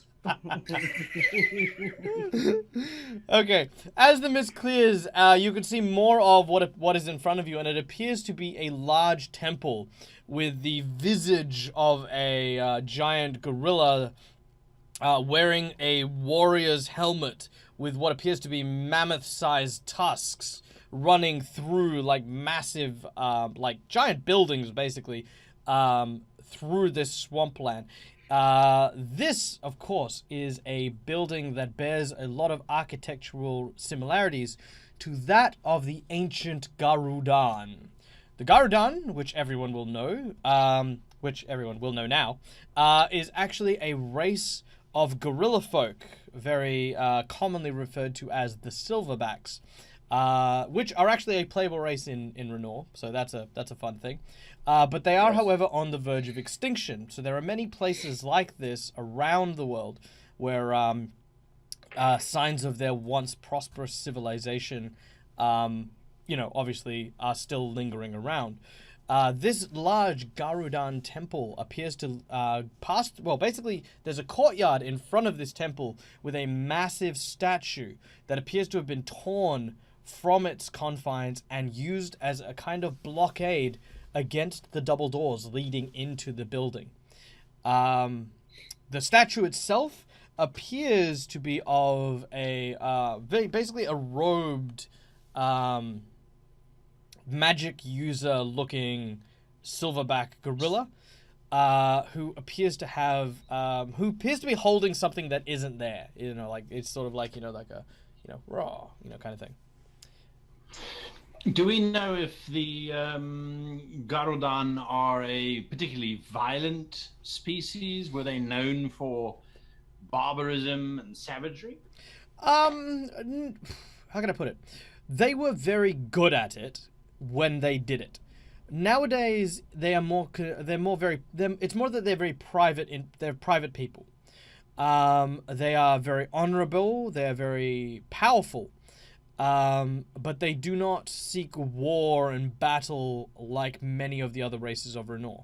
So in terms of savagery, especially with your understanding of history, you would know that maybe once upon a time there were traces of that, but there is no longer within what remains of the Garudan society.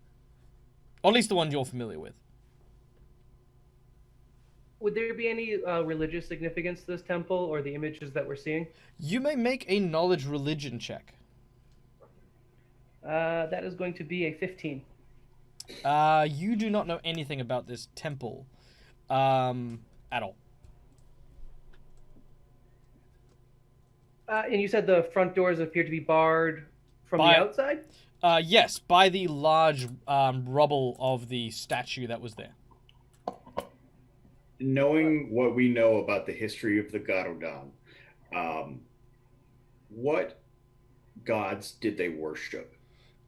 Of all the people that ask me these questions, I'm like, I'm looking at you. Literally, by the way, guys, if you're joining us in this stream at this point, by the way, welcome.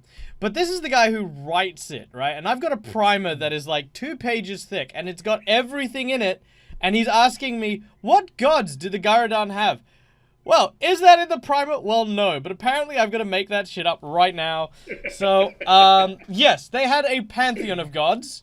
But unlike the gods that we are familiar with, which are, of course, the gods that shape the world and provide power, the Garudan followed various different cultures. So some of them had the pantheon of gods, similar to the ones that you see around the place. However, other tribes would worship nature and the spirits of Caliban, or the aspects of Caliban that would exist within the world. And there were some who worshipped paragons. So those who worshipped notable heroes and people who advanced the culture or society of the Garudan themselves. That's what you would know about who, generally speaking, they worship. As to Okay, specific, so of the material that I provided you, they would most likely have some ties to Caliban, who is responsible for what we know of the Felden Marshes and assumed to be its manifestation of this rage type affliction that it's got. that is correct. Well, obviously they didn't go in through the front door. If anyone's got knowledge engineering, you may roll it. Otherwise, a perception check. I've got dungeoneering. No. Nah. Nah, mate. Nah. 27 on a perception check, natural 18. 6. Natural 6. 9. Natural 9. The building is made of rock. 20. Yep. All right. The two both Adminicles and Khalid, you notice that the actual stone itself, the big rubble that's sort of there, seems to have been dragged kind of back and forth from the front entrance. You can see scuff marks and scratch marks as if something had moved it repeatedly to obstruct the entranceway. You actually also look at most of the courtyard and the building, and as you can naturally expect, the weeds and the fungus and the plant life has sort of grown and started to take over the building, even sinking one of the sides so that one of the large tusks seems to be almost buried under the kind of boggy kind of peat that is under your feet. But the break in the stone looks almost clean, like it was snapped, and looks recent. So you can actually see kind of the rather clean looking break around the base of the statue. Does the red ichor that surrounds the Felden Marsh that we've walked through, does it stick also to the temple itself? Yes and no. The ichor itself isn't attached to it, but you can definitely see the red vines containing ichor climbing up the sides of the walls and like permeating various holes in the structure. It definitely looks like this building has been here for thousands of years, if not longer. As Pythagoreans would say, does anyone have a lever? What for, Elf? That block over there, it obviously moves. You can see the track marks. But I'm going obviously, to hand the elf obviously, yeah. me? Yes. What? Here. With lever in hand, Adminicles. Grim holds out his hand. Ah. And Grim will approach the statue and attempt to move it, following along the same path that the groove's already there. Now that he's been made aware of them, notices them, and we'll try to follow suit. Strength check, or is there some more hidden mechanic to it? Strength check it is. Can I help him? Absolutely, you may. Hurry, I'll just explain assisting real quick. One of you two pick yourselves to be the primary roller. Grim. Which is Grim. Yep. You'll receive a +2 bonus from the fact that you are using a crowbar, basically. And then, Kimmy, you will also roll a strength check, but you only need to hit a 10, and you'll provide him with a further +2 bonus. 15. Yep, Perfect. so that's an extra So +2. I'm rocking with a +8 bonus right now. That is going to be a 19. Ooh, does anyone else assist? Or is it just two of you? Someone kick it. All right. Fine, I kick it. All right. Yep, make a strength check. Rolls a natural 1, breaks his foot. Natural 20 plus 2, so total of 22. At this point, just putting a little bit of pressure on the back end of the, because you've basically grabbed the crowbar by the front, and you've basically tried to just wrench the leverage, whereas he's sort of come up on the back of it and sort of pushed down, applying more force, and you see the whole thing sort of. And I'm just leaning against it. Yeah. as this slides, as the entranceway becomes open, you can see inside the temple and into what appears to be a large antechamber, which I will describe momentarily. 8 antechambers. They're so negative. Yes. I'm gonna nudge the orc and request my crowbar back. I pass the crowbar back, and at this point, this is where I'll bless the party. Your crowbar is now straight. No, I'm joking. Tease.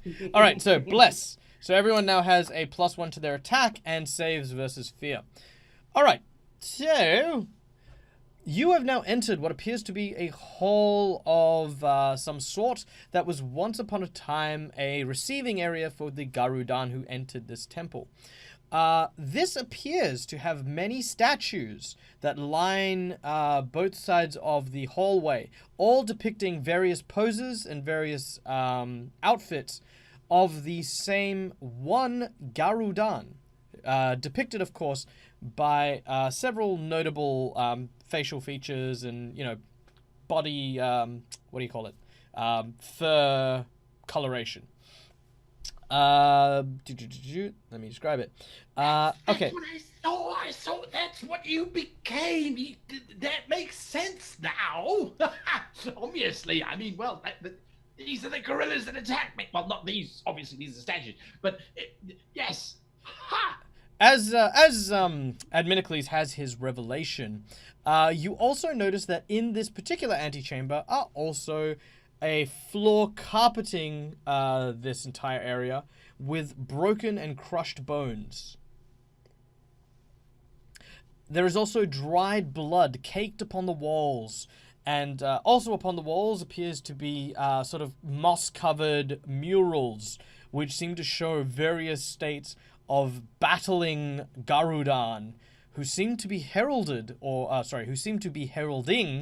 a large reptilian winged creature breathing fire and lightning. Would that have any religious significance? Oh, you may roll a knowledge religion if you like. A measly 12. Again, you know nothing about Garudan culture. If there is Garudan in this party, he would slap you for how little you know about his culture. That's fair. But there are quite a few bones on the ground here, but they are ancient and dusty.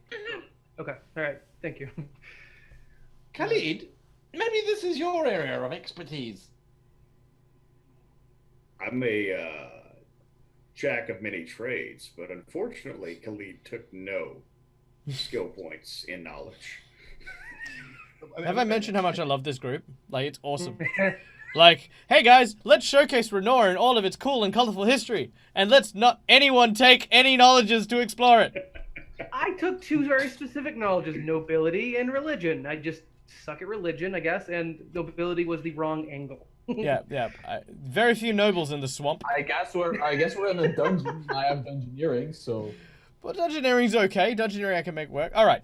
So, in terms of significance, as far as you can tell, a cursory glance at the murals will let you know that, well, once upon a time, dragons apparently had some kind of relationship with the Garudan. You're not entirely sure what kind of capacity that was. But you can roll me a perception check.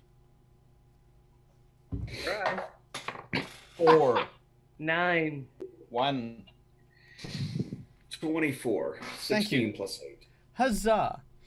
All right, one of you, while the rest of you are kind of either looking at bones or going, this is a nice room. This is a really nice room. Trying to remember what the dragon looks like. I'm trying to get it like really deeply embedded in Grimm's mind, not paying attention to anything else. Okay. Meanwhile, however, Khalid walks over and seems to scratch off some of the moss that seems to be obscuring the murals, and you could see what appears to be a tale that unfolds. Long story short, it shows a Garudan climbing up to a really, really high point and receiving a gift of some kind of flame from on high, and then proceeding down and handing it to the other members of the Garudan. First of all, what appears to be a dying Garudan, like one is sort of lying on the ground beneath him, and he takes the flame and he's sort of placing it over him, and suddenly that Garudan is sitting up, and then lo and behold, he passes the flame on to other members of the Garudan, and you can see them becoming gentlemanly gorillas, you know, as it were. So they've gone from being like kind of very primal, very tribalistic, to being very what's the word? Very refined, yeah, civilization almost. Oh, so as I'm scratching off this this mural, I was like, this seems familiar, and it's almost as if it's a history tale that was recounted to me back in my homeland. Um, the Garudan were given some sort of magic from the gods to save one of the Garudan's children, and that's how magic came into the world, at least according to them, from what I can recall. Do you tell the group this, or are you just remembering Yeah, yourself? that's literally what I'm. Oh, okay. Just making sure before I harass the cleric. This wasn't in any of your books, Elf? Garadan's Leaves on the Concoon is a book on my list to read. Thank you very much. But it takes some time. Oh, I have a copy of that. Wait. He pulls out what appears to be a very tiny pocket edition. It's like super Traveler's, tiny. Edition. Was there anything associated with this mural, or maybe any doorways in this chamber that we found ourselves? As you proceed further in the antechamber, you actually find yourself confronted by a corridor that leads both to the east and the west. Now, there's a door at the end of the eastern wing. There is a door at the end of the western wing.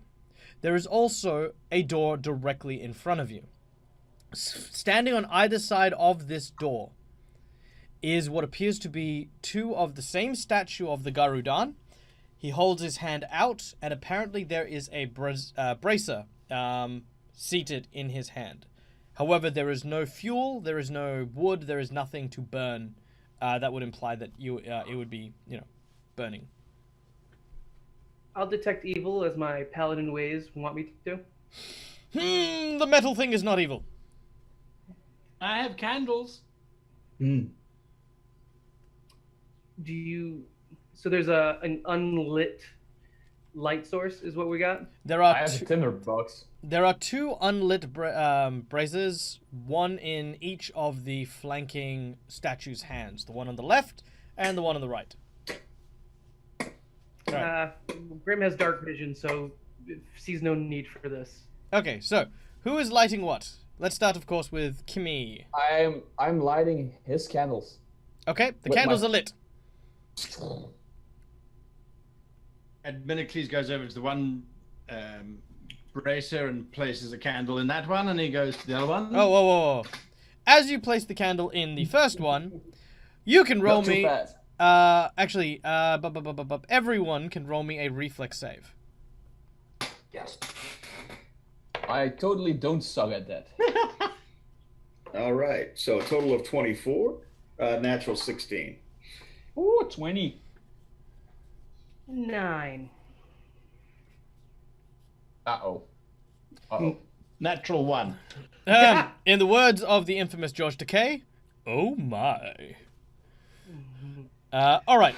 So, okay. As he lights the candle, a strange sound, a clicking, and then the rushing of stone can be heard, as from above you, a trap opens, and you see a series of these stone fists, massive boulder-sized stone fists, begin to pummel the corridor that you are in. As you basically are standing beneath the dust and from the entire length of the corridor. Now, that is a glorious 10 points of damage to Grim and Adminicles, 5 points of damage to Kmi, and of course, the rogue, being a roguey McRogingson, for some reason or other, takes no damage. He basically enters the subspace and avoids every single punch that flies from the ceiling. And because he does so, him and Kmi can both make me perception checks, as they are not getting too pummeled. 18. 6 plus 8, so a total of 14. Okay, Kmi, you notice that as each fist that misses someone hits the ground, you notice that there's this almost like this strange glitter kind of stone on their knuckles, and when it collides with the ground, you can see it create this tiny little spark, sort of like almost like, you know, your flint and whetstone type thing. Okay. The fists eventually stop pummeling you and return to the ceiling. The traps that opened up above slide shut. So the fist returned to the ceiling? Yeah. You should light the other candle. Hold. Who else took a bit of a beating from that? And Grim begins to lay on hands.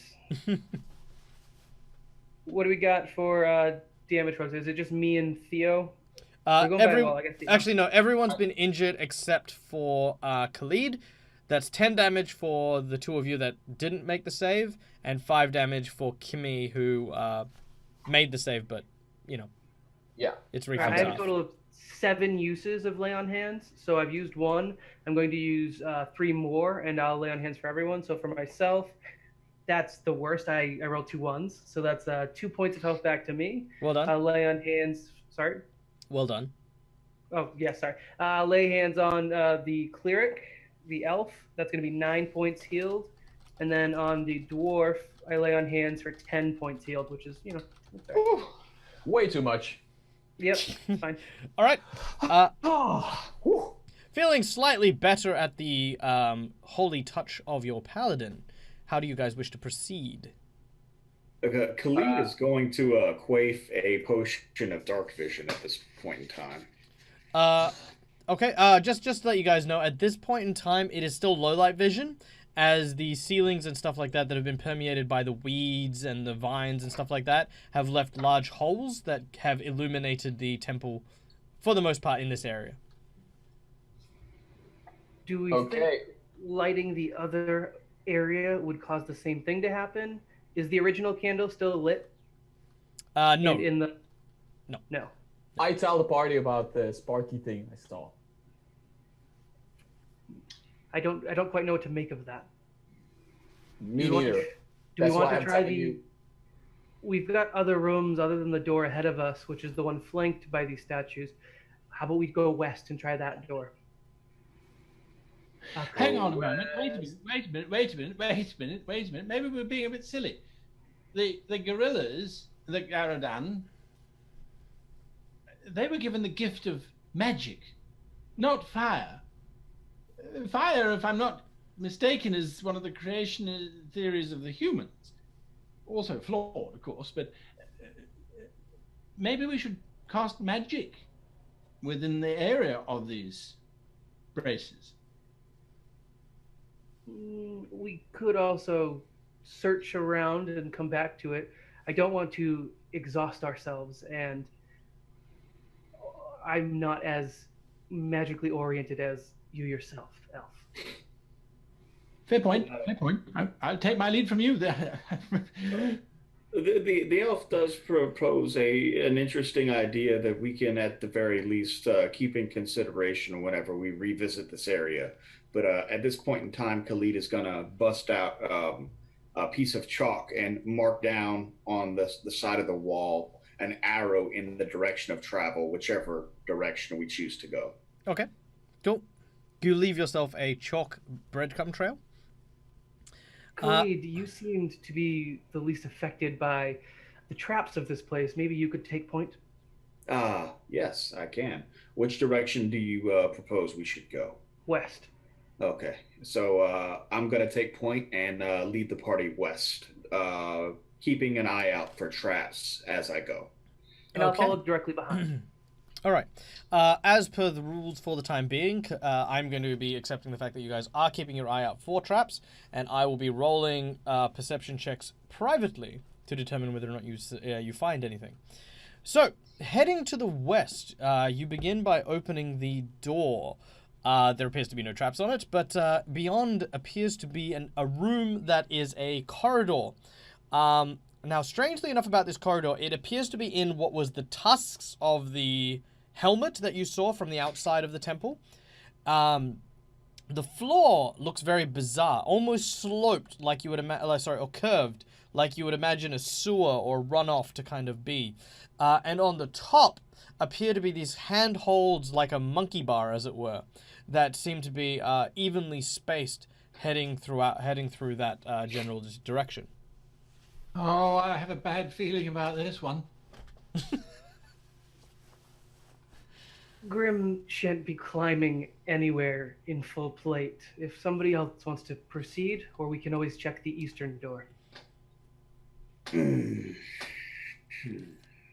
I guess that's me.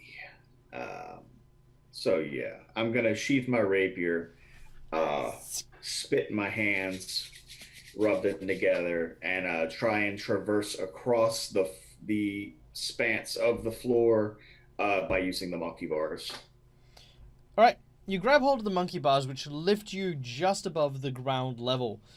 Make an acrobatics check as you attempt to swing. Now, the reason you have to make an acrobatics check is because it doesn't seem as though these particular monkey bars were designed for you. It looks as though almost like these monkey bars were designed for something with much longer arms. Monkey bars for gorillas. I saw this on American Ninja Warrior once. No, I rolled an 8 plus 12 for a total of 20. That's perfectly fine. So moving up ahead, you get about 30, 40 feet away from the group, unless the group wishes to follow on the monkey bars. No. Nope. Okay. Thanks for the support, guys. And you see at the end of this corridor, which curves around out of view of them, appears to be a statue of the same Garudan, who seems to be holding in front of him a glowing blue flame. There is no fire. There's no fuel. There's no like twigs or tinder or anything like that. It is just hovering in the air at its palm. Interesting. While holding on to the monkey bar, do I see a lever or anything that is accessible on the other side of the corridor rather that could be used maybe to activate or deactivate anything? Negative. No? Okay. So I'm going to swing and land down on the ground and draw I'm going to take a closer look at the flame. I'm going to mention to the party, I'll be one moment, and approach the flame and investigate. Okay. Does anyone wish to do anything while he is moving towards said statue? Do we see the flame from where we are, or is it obscured? That's obscured from your general direction. So he is as well? Yes, when he goes back down.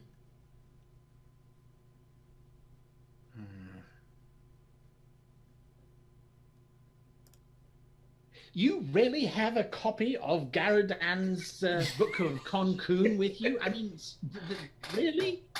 Yeah, it started off as a joke, but some being above us or something gave it to me just like a minute ago.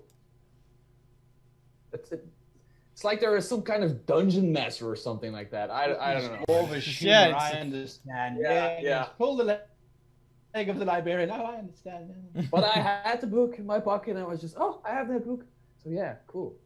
At least someone was prepared. Okay. So, with the two of you kind of talking about the book in front of you, as you get to the end of the monkey bars, you find yourself before the statue. The statue's fire seems to be burning extra bright when you get closer, almost as if it senses your life force as you approach. You're still kind of hanging from the ceiling, as it were, but you are now within reach of the statue and the flame itself. What do you wish to do? If possible, still hanging, I'm going to hang by one arm and reach in my backpack with the other, if possible, and try and retrieve a torch. You sort of hang on to it, reach back, and you pull out one of your unlit torches. Okay. And I'm going to extend the torch out and try and light the torch on fire with the flame. You sort of lean forward and sort of swing a little bit, and you manage to clip the torch. Clip the fire with the wooden torch, but it doesn't seem to catch a light. However, as you swing closer, it seems to pulse. Like as you get closer, it gets brighter, and as you go further away, it goes dim again. Okay. Is the floor still curved as it was in the previous area? Yes. Okay. At this point in time, I'm going to put the torch back away and make my way back towards the party and let them know what I found. All right. Sweet. He returns and he says, "Found a statue. Big flame." Yeah, it's blue fire, and I'm going to explain that as I got closer, it pulsed. When I was in the area, did I notice anything further ahead? Or was it just more monkey bars? That was it. No, that was it. No. The monkey bars ended before the statue. The statue was at the end of the corridor. Ah, okay. So, yes. There's a flame. It pulses. As you get closer, it gets brighter. But it's in a brazier like we encountered in the previous area. Those candles we lit earlier, can we take them? I used a torch. I tried to light a torch on fire with the flame, but yeah, but those I mean those candles on the wall right here, are they? The braziers. No. The braziers are big metal things fixed to the wall. Yeah. Okay. Then I have no idea. Didn't you say that the gods handed the flame to the Garadan? Yes. Did you try and touch it? No, I didn't try and touch it. You need somebody to try to touch it? I'm certainly not going to try and touch it. I'll try and touch it. I don't think you're going to be able to get over there, dwarf. I can if I lose my armor. It takes some time to put the armor back on. I've got time. All right. That we or I'll just try in my armor or whatever. I just want to get going. That's all. You can try it with wants to try. You can try it with your armor if you like. We to Khalid, Grim says, if you get wounded, Aminocles or myself can assist. We'll be here. Absolutely. Unless you die, we can make sure that you come back. But if I get injured over there and y'all are over here, logics. Oh, yeah. Good point. I will have motivation to climb then. You don't have motivation now? No. Oh, orcs. Fine. I guess it's up to me, the human. I will once again ascend to the monkey bars. All right. And make my way to the fire. All right. An acrobatics check, please, as you return across the precipice. Apologies if I missed this. What is beneath him as he's climbing? It's sort of it's like sort of a curved floor, like you'd imagine in a sewer that runs the entire Is there any length. water? There is a little bit of water at the bottom, yeah. Is it like something that if I went down to get the water for the vial for our elf friend back in the hut, would I have a difficult time getting back up in full plate armor? No. But you would have to step into the room to get into that little curve. A total of 21 for the acrobatics check. And you're at the other end. All right. While he pontificates, did you want to try and grab the water by any chance? I'll wait to see if I have to enter the room when he falls. Okay. Not if, when. Okay. He knows what he thought. All right. So, so Adminicles, do you have any words of wisdom? Well, in the words of my elementary school teacher, don't drop. And Camille, anything you want to shout out?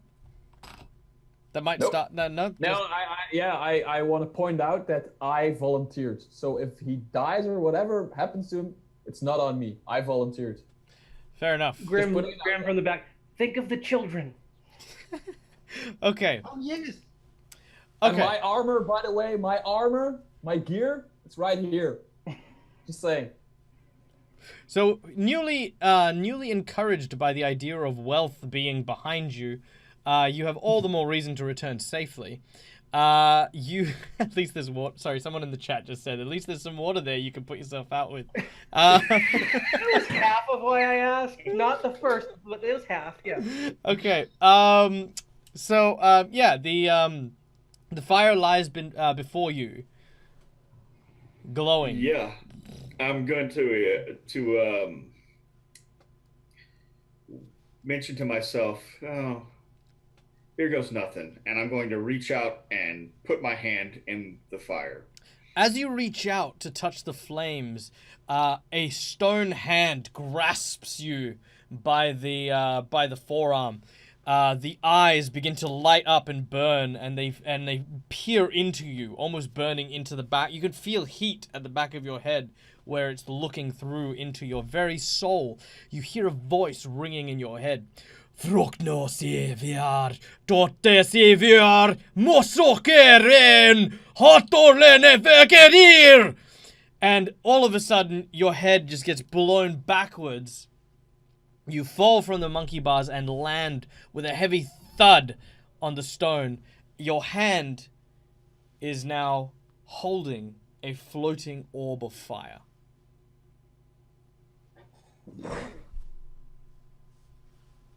And the statue has no flame in its hand. Are you right? I think so. I'm gonna holler back. My hand's on fire. It'll get better. Grab some water while you're down there, if you would. Don't mind the fire. He's on fire. Does it hurt? No, it doesn't. No, it doesn't hurt. So yeah, I'm going to take out one of my water flasks and shake my head because apparently the orc is too good to get the water himself. And as you do so, you notice something peculiar. You notice that you seem to be unable to close the hand that is holding the fire.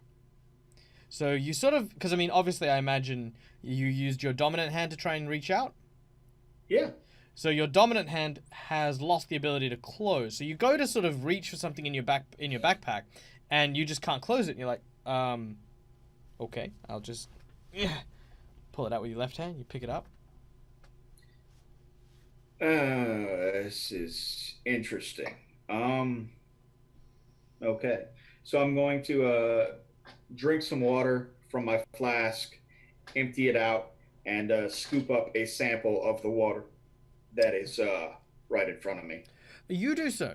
It is surprisingly clean and also a little bit cold, but, you know, apart from that. Okay. So, decisions. I guess I'm going to put the flask back in my backpack, look at my hand with the flame, look at the monkey bars, and ponder to myself for a moment before saying, "Oh, to hell with it. Maybe I can do this one-handed," and grab the monkey bars again. All right, leaping up into the air, you grab hold of the monkey bar with the one good remaining hand. Make an acrobatics check as you lunge yourself forward and try to, as quickly as you can, reach out and grab the next rung. I cannot even imagine how this works. American Gladiator. Just imagine American Gladiator. Oh, 15 plus 12 for a total of 27. Okay, that's how it works. 3, 2, 1, huh, thwap! As you land on the ground, you hear a chunk as the stone slips from underneath you. Now, you guys are waiting by the door, aren't you? Mm-hmm. Excellent. Mm-hmm. You hear the sounds of what appears to be metal coming towards you. It has this very strange scraping sound, but you don't really know where it's coming from or why. You sort of stand back a little bit, and as you do, inches away from yourself, a huge blade that seems to be spinning, rolling down this tube with this axle that seems to be on the lip of that curvature that was mentioned before, seems to be gaining speed and making its way towards the end of the tunnel, where we obviously find our rogue. The guys at the door, you get to act first. What is it you wish to do when you see this giant blade spinning, careening, should I say, towards your rogue? Yelling out, "Watch it!" Well, he's coming towards the door where we are, correct? No, he's flat on his face next to the statue. Oh. Is he going to get hit by the blade, obviously? Oh, yeah. Grim will rush into the room, slide down the floor, and do his best to get next to the rogue and get a shield up if possible, if there's time for it. Okay. The problem here is that you can't get onto the other side of the blade. There is a gap. Yeah, the blade itself doesn't provide enough of a gap. Basically, the thickness of the blade goes outwards and then into that fine point. Basically, if it were it's not like a thin buzzsaw kind of thing. It's more like a wedge, as it were. And the wedge is creating that momentum, which is going to both crush, chop, and mince things. Like, have you actually seen those old mortar and pestles that have the little grindy thing? It's like a big stone disc. Sure. Yep. It's literally like a massive version of that. Yeah, rogue sashimi, as someone's mentioned. Can I get to the rogue? You can follow the blade, but you can't get to where the rogue is. Gotcha. I don't have much else. Gentlemen, thoughts? Quickly? Yeah, you want to grab something to eat? At this point in time, I hear them shouting and I'm shouting like a maniac, literally like a maniac. I'm like, "Watch out, blade! Yep. Crossing!" So, can I see? I drank the potion of dark vision. Can I see this thing coming for me? Is there an angle that I can? It's still around the corner, so you can't quite see it yet. But before we get to your reaction, because we'll obviously have a little bit of time for that,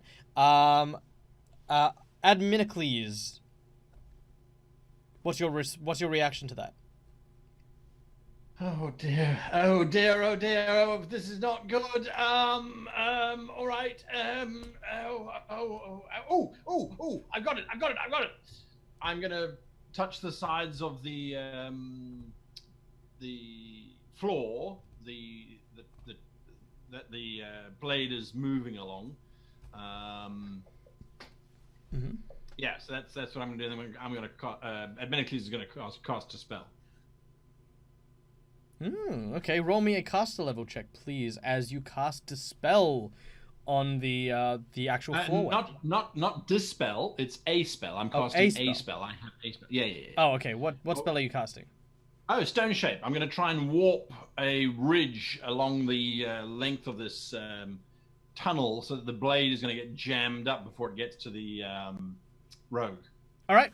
As the blade gets closer to the rogue, who basically sort of stands up after falling, his hand's still open, by the way, as he does so, sort of, and looks and sees this blade sort of coming around the corner, this huge wedge that takes up a majority of the actual corridor. And all of a sudden, you see this giant stone spike basically cut across the pathway, tilting it onto its side and causing it to crash into one of the nearby walls. You see the stones fall to the wayside as the rocks and stones, sort of can't support the weight of the giant blade. You can climb over it safely as it is no longer moving. And Graham just plodding along behind it, trying to charge, going very slowly because he's in, full plate. Damn. Something else. I think I said a lot of things. Fair. All right. The most important was the verbal component of the spell that just saved my hind. So, yeah, I'm going to go ahead and climb over it and head back towards the rest of the party with my glowing hand. All right. The rogue arrives with hand aflame with a very ominous looking blue fire that seems to glow quite brightly and pulsate as if a living creature. When we get back to the statues with the empty holders, Grim's gonna step well outside of where the original trap had sprung, just in case. Monitor. Okay. Sure. The rest of you, I assume, do the same, except for the rogue. No, I'm going to stand next to the rogue. Okay. I think that was very, very brave of what you did, and we should also remember to say thanks to our great god for saving you. Yes, Gordek will remember you fondly. Not that one. He unfortunately was plodding forward, whilst it was, I think you'll find, Valerian who actually came to save the day.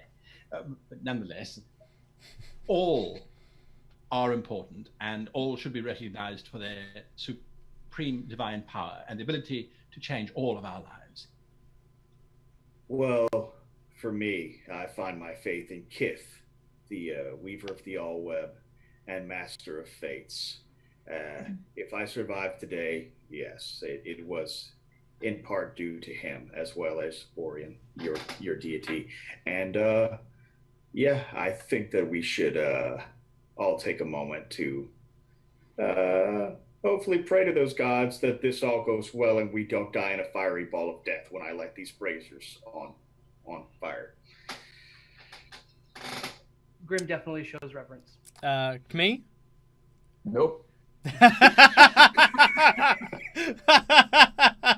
That was gold. I knew that was coming too. All right. So, without any hesitation, you see Khalid basically reaching forward and placing his hand in the brazier, which sets on fire and lights up. There's a click! And the secret door opens into a room that is completely and utterly covered in red weeds. These ones are thicker and larger than the ones that you are used to in the swamp, with huge bulbs that seem to be sloshing, basically in this huge and dark room. And you can hear something now that the stone door is no longer obscuring it. It is a loud thumping sound coming from the dark room within.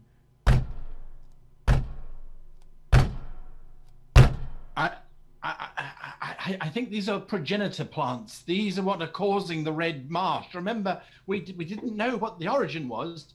I think this spreads it. So I wouldn't puncture any of these things. And also, I think that, Camille, you should be in front now. Grim will also step forward and use Detect Evil.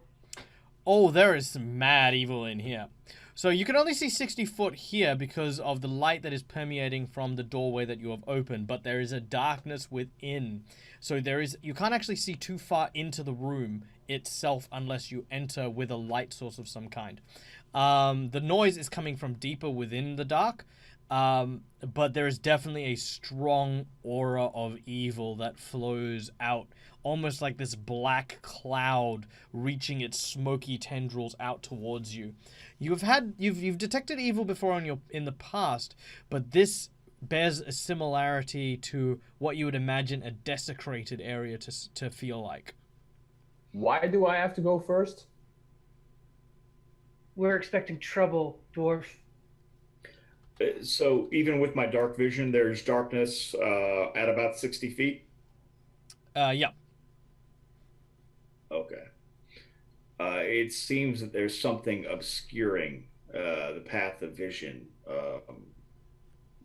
a little bit ahead of us. So take caution. And I'm going to again place myself in a flanking position between the fighter and the paladin. Okay. You place. I go in shield first. All right. I'm guessing I can close my hand now. Yes. Oh yes. Sorry, I apologize. The flame has deignited from you, as it were. Oddly enough, leaving only what appears to be a glowing tattoo on your arm. Interesting. It bears a lot of symbols of the ancient Garudan. As to what it means and what it portends, perhaps that's something for another day. But for the time being, it's wicked cool. yes, it's wicked cool, and it provides a small torchlight when you desire. Nice. All right, entering forth, the noise and the thumping begins to get louder and louder, until eventually you find yourself against what looks like a hard wall with the weeds rising up to a 80-foot high ceiling, a huge archway with a massive door. So massive, in fact, there is a tinier door inside the actual door itself to allow for medium humanoids to pass through. And adjacent to it, banging its head against the wall, appears to be a massive, hulking, gorilla-shaped humanoid wearing ancient armor that is old, worn, but high quality. Its helmet, huge and large, with massive tusks and big, thick plate. Its arms, instead of obviously where its fists and knuckles would be, is what appear to be almost shackles. And at the end of these shackles, massive iron... Okay, does anyone know the word tetsubo? If I say the word tetsubo? It's like a... Nope. It's like a metal rod with studs in it that are also made of metal. They're incredibly heavy and used to basically... Oh, the weapon. Yeah, the weapon. Yeah, sure. Yeah. Yeah, he's got... It's like a baseball bat with studs. Yeah. A steel baseball bat with studs. It has two of them as gloves that fit over these immense gorilla-like arms. And it just seems to be leaning on them, barreling its head forward and smashing its face against the wall. As you approach, it turns to face you, and you notice that it is just a mask with a skull underneath it. It looks at you and roars with its fanged maw as we go into initiative. Does anyone want to react to this thing while we're rolling? Would this be one of the sources of evil? Oh, yeah. And by skull, I'm assuming we get the impression it's probably undead of some sort? Very good. Very good assumption there. All right, initiatives. 12 from Grim. Yep. 18. 18? Yep. 25 from Khalid. And 15. 15. Awesome. All right, and the Garudan, oh dear, rolls a natural 20. Ouch. Well, it's better there than anywhere else. Yeah. So I was standing in the back, right? I was standing Believe right in you're the up back. front I of don't think you ever entered. Is that right? Like, I feel like you didn't enter the room. yeah. I'm still drinking tea in cabin. Okay. All right. Okay. Actually, you know what? I'll give you guys a free knowledge religion check on this thing if you wish to, as you have seen what it is. 19 from Grim. 18 from Khalid. 19 is enough. You know this thing to be a dread skeleton. They are quite more powerful than the original skeletons. But this one seems to be aged, so, I mean, it doesn't seem as powerful as it normally is, but still not to be confused with your normal pushover, fall to pieces when you hit it with a bat type of regular skeleton. This thing is quite powerful. And speaking of power... Oh, yep, go on. No, just wondering if I knew of any traditional weaknesses, but please continue. Oh no, absolutely. You only know of its main ability, and that is, of course, it has the ability to command other skeletons. Sure. It leaps forward, brandishing one of its massive arms, and rolls an 18 to hit the paladin. Which I believe is not enough. Flex it with his shield and smiles at the thought of fighting something dead. These are memories that should fade. Ooh, very nice. All right, and we then go, of course, to Khalid, who is on 25 for his... All right. So, yeah, I'm going to try and pierce it with my rapier. All right, taking forth your rapier, you thrust at the large metal gorilla. Make your attack. So we get +1 for bless and +2 because I'm flanking it. Yes. Correct. All right. 16 plus 8 plus 3 is 20. Like that will most certainly hit. Okay. 4 plus 4, 8 total damage. As you thrust into the armor, you find that there is little purchase on your thrust as you've pushed your sword almost through the armor and almost into hollow space. You feel like there's obviously been some connection, there's some substance to your thrust, but nowhere near as much as you had intended. As we then move on to... Kimmy. I move into flanking position and I would like to attempt a power attack. Well, with both Grim and Khalib in flanking position, you would have to hopefully pray that our good friend Adminicus is susceptible to the idea of flanking with you. No. Okay, so you won't be able to flank. Okay. I've got 23 with my power attack. 23, that's a hit probably. That will definitely hit. Oh, another 8 on my D8. What the hell? That's 10 plus the 4, 14 damage. 14. Not 40.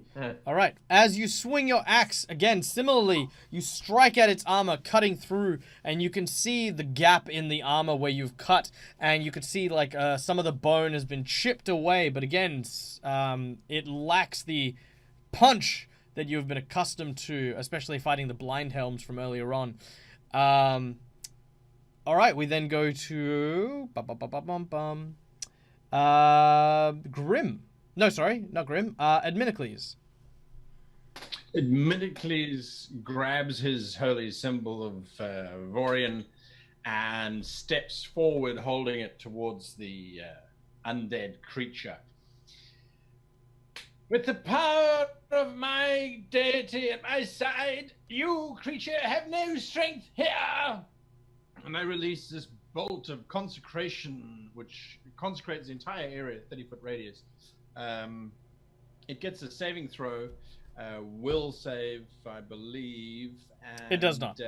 Is 17. He does not make it with a natural 1. As the holy light basks the area, that sense of evil that you were detecting earlier on, Grim, seems to fade away, and the smoke seems to, at least temporarily, clear from the area surrounding Adminicles. As he holds and clutches his symbol of Vorian tightly, you can see that the the skeleton seems to be physically weakened by the presence of the consecrated area. That's right. All right. All right. So it's got a -2 to attack, damage, saves, etc. Yep. Instead of a +2, you bastard. Okay, we then go to Grim. Grim calls out to Gordek, help me scrub this thing from all current memory, using Smite Evil as a swift action and targeting the Dread Skeleton, which is actually pretty solid because it is an undead creature. I'm going to get my Charisma bonus of +4 to attack rolls, and then I'm going to get, for the first successful attack, +10 points of damage. And after that's going to be +5, and this goes through damage reduction if there are any to be applied, because I am using a slashing weapon, and I'll get some bonus AC on that. So all And of your that, bless. all of that gears up. Oh, if you want to give me bless, that's fine, but it only lasted for 5 minutes. It's still up. I'll still say it's active.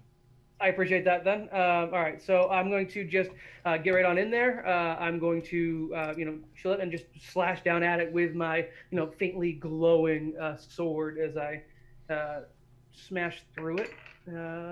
That's going to be plus a significant amount, I guess. My normal is +11, and then I'm adding +5, so I'm at 22. Yep, you're good. 7? Yeah, okay. That's a 27, and then for damage, let's see. I rolled an 8 on my D8. Looks like I'm stealing from the door. Now let's actually find what that total is, because I do get, +10, so we're 18, and then what is my actual normal attack roll? +5. So we're looking at 10, 18, 19, 20, 21, 22, 23 points of damage to the Dread Skeleton. Wow. Okay. Well, first of all, he's still up, so I'm gonna get that out of your head straight away. But that, ladies and gentlemen, is a sizable blow as the longsword, fueled by the holy energy of Gordek, by his paladin of righteousness, swings down and clefts large swaths of bone and armor from this large and imposing figure. It almost topples when it leans back on one of its large club-like hands and seems to catch itself. It does not look like it's got much long left in it. It, in turn, takes its turn and focuses solely on this paladin. Actually, you know, the shield with the sword. He's ready for it. all right. It's gonna do two things. It's going to use a powerful charge with power attack and vital strike in order to try and swing at. Oh, actually, no vital strike, and it's gonna cleave, and I'm gonna include the fighter in this as well because I don't like your axe. All right. First one is, does a 25 confirm a critical hit? On whom? On the paladin. My AC gets bumped up to 29 because of Smite Evil. It does no. indeed. So the first attack does not hit you. The second attack against the fighter doesn't confirm a crit, but I assume a 20-34 will hit. A 20-34 will hit, yeah. A 20-34 hit. Okay. 11, 16. All right. That is 16 points of damage as he swings with one hand trying to hit Grim, and it sort of hits Grim, but Grim doesn't seem to go down. The second one seems to swing around the side and manage to clip Kimmy. Kimmy sort of gets knocked back, taking a bit of damage, but she still manages to bounce back. We then go to Khalid. I'm going to poke at it again with the rapier. Yeah, because that seems to be my only source of offense at this time. 8 plus 8 is, will a 16 hit? No, it will not, as your rapier bounces off its armor this time. Oh. Yes, alas. We then go to Camille. I will try to return the favor with a power attack. Ooh, very nice. And I rolled a 2, so that's not going to hit. Well, actually, that's a 7 then. No, an 8, because I've got less. Still. You miss. You whiffed. Yeah. All right. We then go to Adminicles. Adminicles very pointedly looks at the paladin and screams out, Vorian, bring us salvation! And he brings down his holy symbol and channels energy in a 30-foot radius, dealing 3d6 damage to the undead. You can roll it, but I'm going to say you don't need to. It literally has 3 hit points. Oh, Well, so it close. takes 10. As you see the form sizzle, it falls to its knees. The dust in its face sort of begins to dissipate and sort of blow out of the armor. The armor then collapsing onto the ground. The creature remains motionless. But this is not So the end. I hold up my shield and I see that sort of like one part of my shield just broke off from the hit I took, and I look at the paladin like with like this big bruise on my side and go to the paladin like, can you help me out? I suppose. And he Before lays you a get a hand chance, gently- before you get a chance to Yeah. do that, the door that is in front of you opens, and out steps what appears to be a woman in white. This woman appears to have a pale face, long albino white hair with blood that seems to like cake her ankles, her feet, the tips of her clawed fingers, the tips of her hair. You can make a knowledge local check to know what these things are. Got knowledge nobility, but no knowledge local here. All right. Well, then you have no idea. She seems, however, to also be wounded. She steps forth and she says, You don't know what you're doing. You insignificant creatures. My sisters, they would never forgive me if I let you live.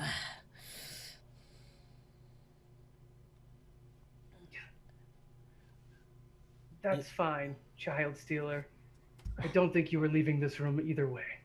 "All right, Grim. It is your turn. The creature stands before you."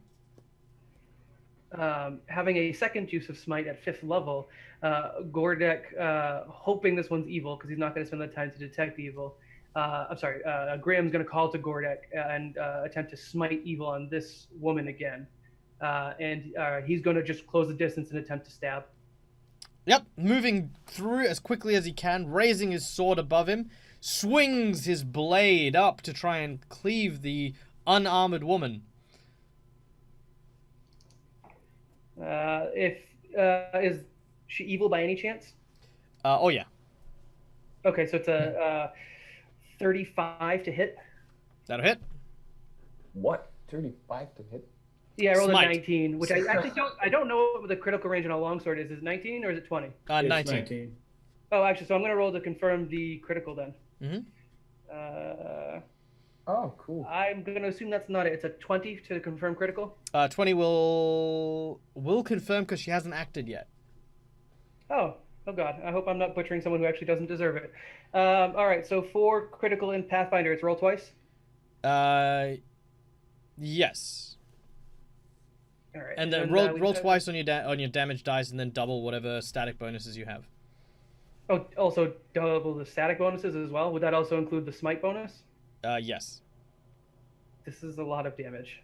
I am aware, and there's All right. and this would be very You interesting. destroy the dungeon. Well, I mean, evil things are nice with a paladin. All right, so I'm just gonna give the dice rolls first. So it's a 6, and then a 3 on the dice, So we got 6 plus 3, and then we're adding, let's see. So I get my level doubled because it's my first attack against her with this new version of Smite. So I'm doubling that for plus 20, Yep. which is okay. And then I haven't actually added in my normal bonus, which is plus 5, which will be another plus 10. I did not as much as I thought. 39 points of slashing damage to the woman in white. Okay. Well, this She's is. dead.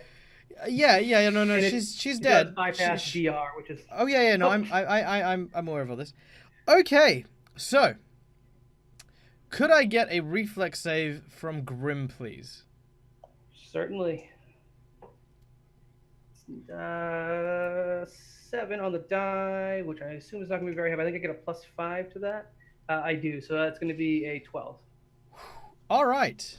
Well, as you slice into her, she seems to sort of screech out as she leans backwards, and doing so, blood cascades from her and explodes in a violent, like basically her blood is flammable, and it ignites, detonating in a huge, giant conflagration of fire around the area.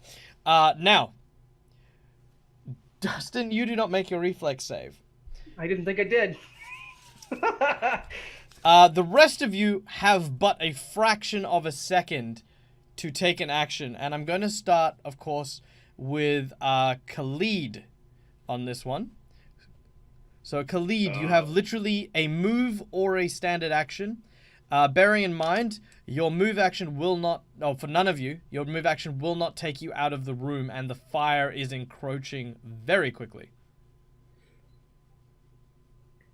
Okay. Well, in that case, is the orc paladin, half orc paladin, within range for me to grab him and pull him backwards? Oh no, he has been consumed by the flames.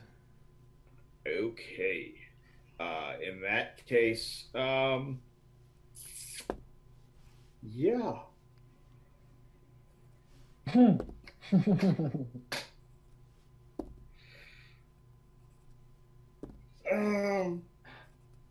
Gonna drink a potion of haste. Okay, you've chugged a potion of haste. Adminicles, what are you doing? Vorian, protect me! I cast resistance from elements on myself. Fire. Very nice. And then, if you would, please, Kimmy, what are you doing? I do this Braveheart thing where the arrows come in and everybody sits behind their shields. So you step out and... People get shot in their asses and stuff, but still, they're sitting behind their shield, so I just do this. All right, so what, do you step in front of the other two and sort of put your shield up, or do you just sort of just put... The way I see it, I'm already, and the way I was envisioning it... You were already in front of them, yeah, you are. I was already in front of them, yeah. I just go behind my shield because it's like a wooden thing, but it's a wooden shield, and there's fire coming, so just... maybe something you want to work with. I don't know. Okay. Well, I got good news and I got bad news. The good news is that thanks to the actions of Kmi, none of the three of you take any damage. As the flames lick and they hit the shield, they pass over either side, because obviously the blood itself is the hot, flammable part, and most of it gets on your shield, not doing any sufficient damage. Dustin, however, is the proud owner of 80 points of damage. Down, baby. Grim has given his life for a noble cause and feels justified as he burns. As he does so... Grim will remember him. As he does so, the light glows from around him. He's bathed in this almost like a serene light as he shuts his eyes and can hear the sounds of children talking and sort of whispering to each other just beyond the door where the witch had emerged. And in quiet retrospect falls to the back and lands with a thud as these dried out and blackened red leaves from the weed, sort of turn into ash and dust as he lands on the ground with a heavy thud. Do you die in Pathfinder once you take minus damage, or how does that work? Well, my current HP was 43. Yeah, so but I don't know. You do not have death saving throws or anything. I believe there is a limit on that, and it's half of your health in one blow, I think, Yeah. or that might be a home rule, but There is the general rule of death in Pathfinder comes down to negative your con score, and you are perished. Perished. Wow, okay. You have expired. That's a lot of more danger than in 5th edition. That's the point. Yeah, Pathfinder was always supposed to be more dangerous. You know what's really funny is at this point in time, it's really funny like because it's almost like Henrik's just sort of figured it out, and he's like, "Oh wow, that's super dangerous. I would have been playing way more carefully." No, I wouldn't. Okay, no, probably not. Okay. No. As these sounds of the fire clear and Kimmy lowers her shield, you can see obviously the fire has burnt this entire room of the weeds that were encroaching. You see the grisly remains of your ally lying before you, next to, of course, the sliced open white witch creature. No. Edmenicles goes rushing over to the burnt corpse of the paladin and just throws healing magic onto the body. Come back! No, he can't die. He was good. The healing Bring him magic, back! the healing magic, and your words have spoken to some manner of power beyond your understanding. And Grim, your eyes flutter open, but only for a moment. You have but a moment to leave your final words to your friends and your comrades. Worry not. I will be remembered, and so shall you.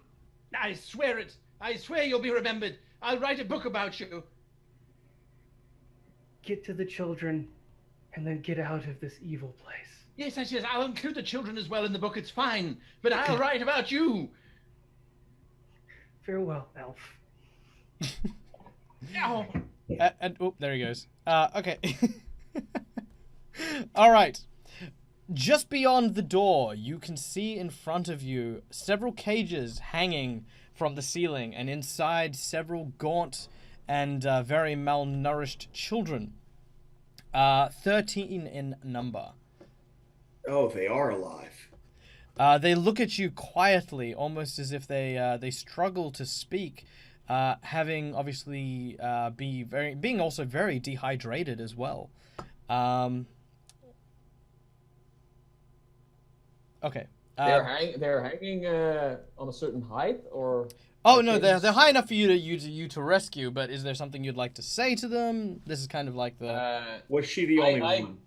Yes. As far as you are aware, she appeared to have been the only person here. The rest of the room appears to be that of a laboratory of some kind. A large cauldron, several, bits of, sort of alchemical tools and, sort of devices. And, Edmenicles, you can make me a perception check. And sorry, did you have something you wanted to say with Kimmy? Yeah, I want to go full berserk and start grabbing children, like as many as I can carry, and just run out of the dungeon. You actually find it's easier to carry them in the cages, so you sort of like, yeah, and like you've got like two cages, two on the back, two on the front, and you're like, yeah, and I just start running out because it's like my mother's instinct kicking in, and I'm just going full save the freaking children, leave everybody behind the berserk style. I turn into a barbarian. Khalid, you can also notice that there are some very valuable relics here as well, things that you believe that this person has stashed away. Some of them shining very golden, and some of them very ivory looking. Interesting. I'm gonna take note of them and check the area to make sure that there's no other traps or anything, no other surprises. And as I'm doing so, I'm gonna talk to the children and ask them what has happened and what brought them here. Now he's only got 4 of the cases. There's still 2 more, which you guys can take a piece each. The children's try to speak, but it seems like they just can't because they've got no water. They've sort of. If we get them out of the temple, I can create enough water to sort them out. We need to get them back to town. And the dwarf's gone. Yeah. Hey. I'm just yelling. I'm just yelling from where I am. I'm just yelling, don't feed them too much, because then they die. If you feed somebody that's starving too much food, that person will die. Just saying, learn it in the army, and then I run away. Fun fact. That's actually what happened during World War II. They fed an entire camp too much food, and they all died. Okay, so with that pretty note, lesson history. All right, so you gather up your stuff. What was the perception check? Sorry, Adminicles? The perception check was 16. With a 16, you actually notice that several of the jars seem to contain samples of the red weed, and they seem to be marked with specific dates and times, some going back even decades. You also notice that there are various herbs and plants that seem to be kept quite meticulously, almost familiarly meticulously, in fact. Wait a second. That's Wethren's system of coding. Khalid? Yes. I think Phylacine is in cahoots with this white witch. What makes you believe that? Oh. Look at these jars, I say, holding up a jar. You see that? The way that it's been named? Yeah. The phylozoology is quite clearly labeled in an ascending order. Interesting. Do I pick up on the nuances of the naming scheme and whatnot? Absolutely not. No. Okay. Didn't think so. It's Wethrin. This is Wethrin's system. If Phylacine uses Wethrin's system, it's a very uncommon system to use because, well, although it is Elvish, Wethrin wasn't exactly what most scholars would call practical. It's like a fingerprint. If you use Wethrin's coding, it's because you've studied his methods, which are backwards, basically. So, what you're saying is the witch and the elven apothecary that we encountered, they're using the same system, and it's an odd system to use. So the chances of two people in the same swamp using Wethrin's system is astronomically small. Perhaps we should consider finding a different way home. We need to warn the dwarf. I think he's going to take the children straight to Phylacine, considering that I think she thinks he's. Well, grab a cage and let's head out and talk to him. We'll come back for the rest. All right. How heavy are the cages? Given they're filled with small children, not heavy enough that they're going to impede you so that you cannot travel. Grabbing hold of the cages, you immediately begin to hurry after your dwarven companion, making your way through the forest back the way you came. You eventually come to the same clearing that you once did, where Phylacine had resided. But where his home once was, there was nothing. As if the place had never been there in the first place. Instead, you see a small mound with a small sort of plaque wooden structure sticking out of it, which actually reads the name Phylacine, which has long reeds growing over it. Didn't the witch before dear poor Grim before all of that happened, didn't the witch say something about sisters? Yeah. Her sisters would not be happy with her if we survived. What if one of the sisters was pretending to be Thylacine, led us to another sister in the temple who was supposed to destroy us, only she obviously has failed. That's why this one... But wouldn't it's an interesting thing, but wouldn't Grimm have noticed that the original that Thylacine was evil? Let's be perfectly frank here for a moment. Vorian was the one who was doing most of the work. Fair. I'm not saying that his deity's wrong. I'm just saying might not have been working at the time. All of a sudden, there seems to be a specter of a familiar paladin who seems to let loose a all too familiar sigh behind the ears of our beloved Adminicles. Nonetheless, we should get back to camp, back to town, and we should avoid the crocodile folk because obviously they're in the enslavement of this, whatever this. Well, while we're here we're stopped, let's at least administer some food and water, at least some nourishment to the children. Oh, you most certainly do so. As the night slowly rings on and you begin your procession back to the city with now well-fed and well-nourished children who are very grateful and are very happy to express this. And of course, Adminicles, who is very promptly reminding them of the brave life of the paladin that had saved them in order to try and instill the memories of beloved Grimm in the minds and hearts of these young children. The procession goes rather peacefully, with both an air of joy at the salvation of all the children, but also with the sorrow at the loss of one of our beloved adventurers. As the scene unfolds on this, our one-shot adventure, we see that the happy parents embrace their children one by one, and several of those who do not have families, who in fact were stolen away from the orphanage, return to their place that they had called home.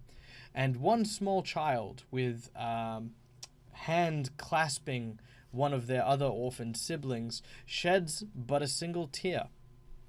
This tear, of course, is bright red. And with that, thank you, ladies and gentlemen, for joining us for this amazing one-shot. I had a awesome time. Holy hell. I hope you guys had fun. Did you guys have fun? No. Oh yeah, it was a blast. Not even in the very least. Last? Too soon, man. Yeah, no, it's always the case. It's always the case. And I kind of felt that way too. I was like, guys, we're like half an hour over.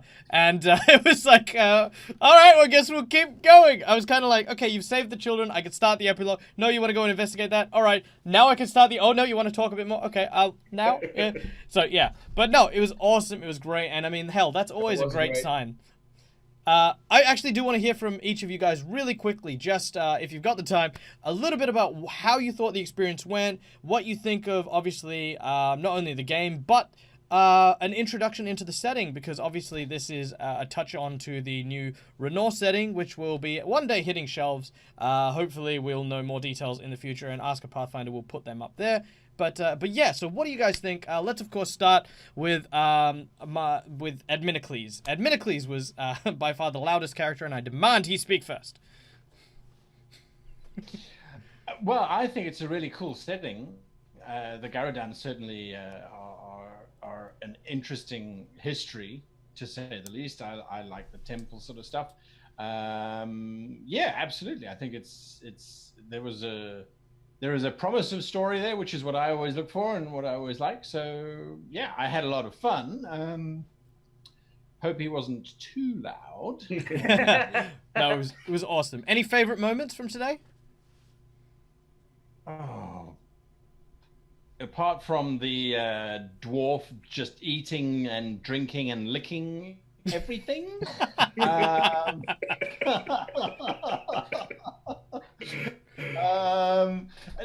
What I liked was that everyone kind of had moments. So the thief, the rogue had his monkey bars, or primate bars, as they should be called, I suppose, in this case. Moment, that was fantastic. The paladin, of course, his grand exit, and like I said, dwarf, I really enjoyed the consumption component.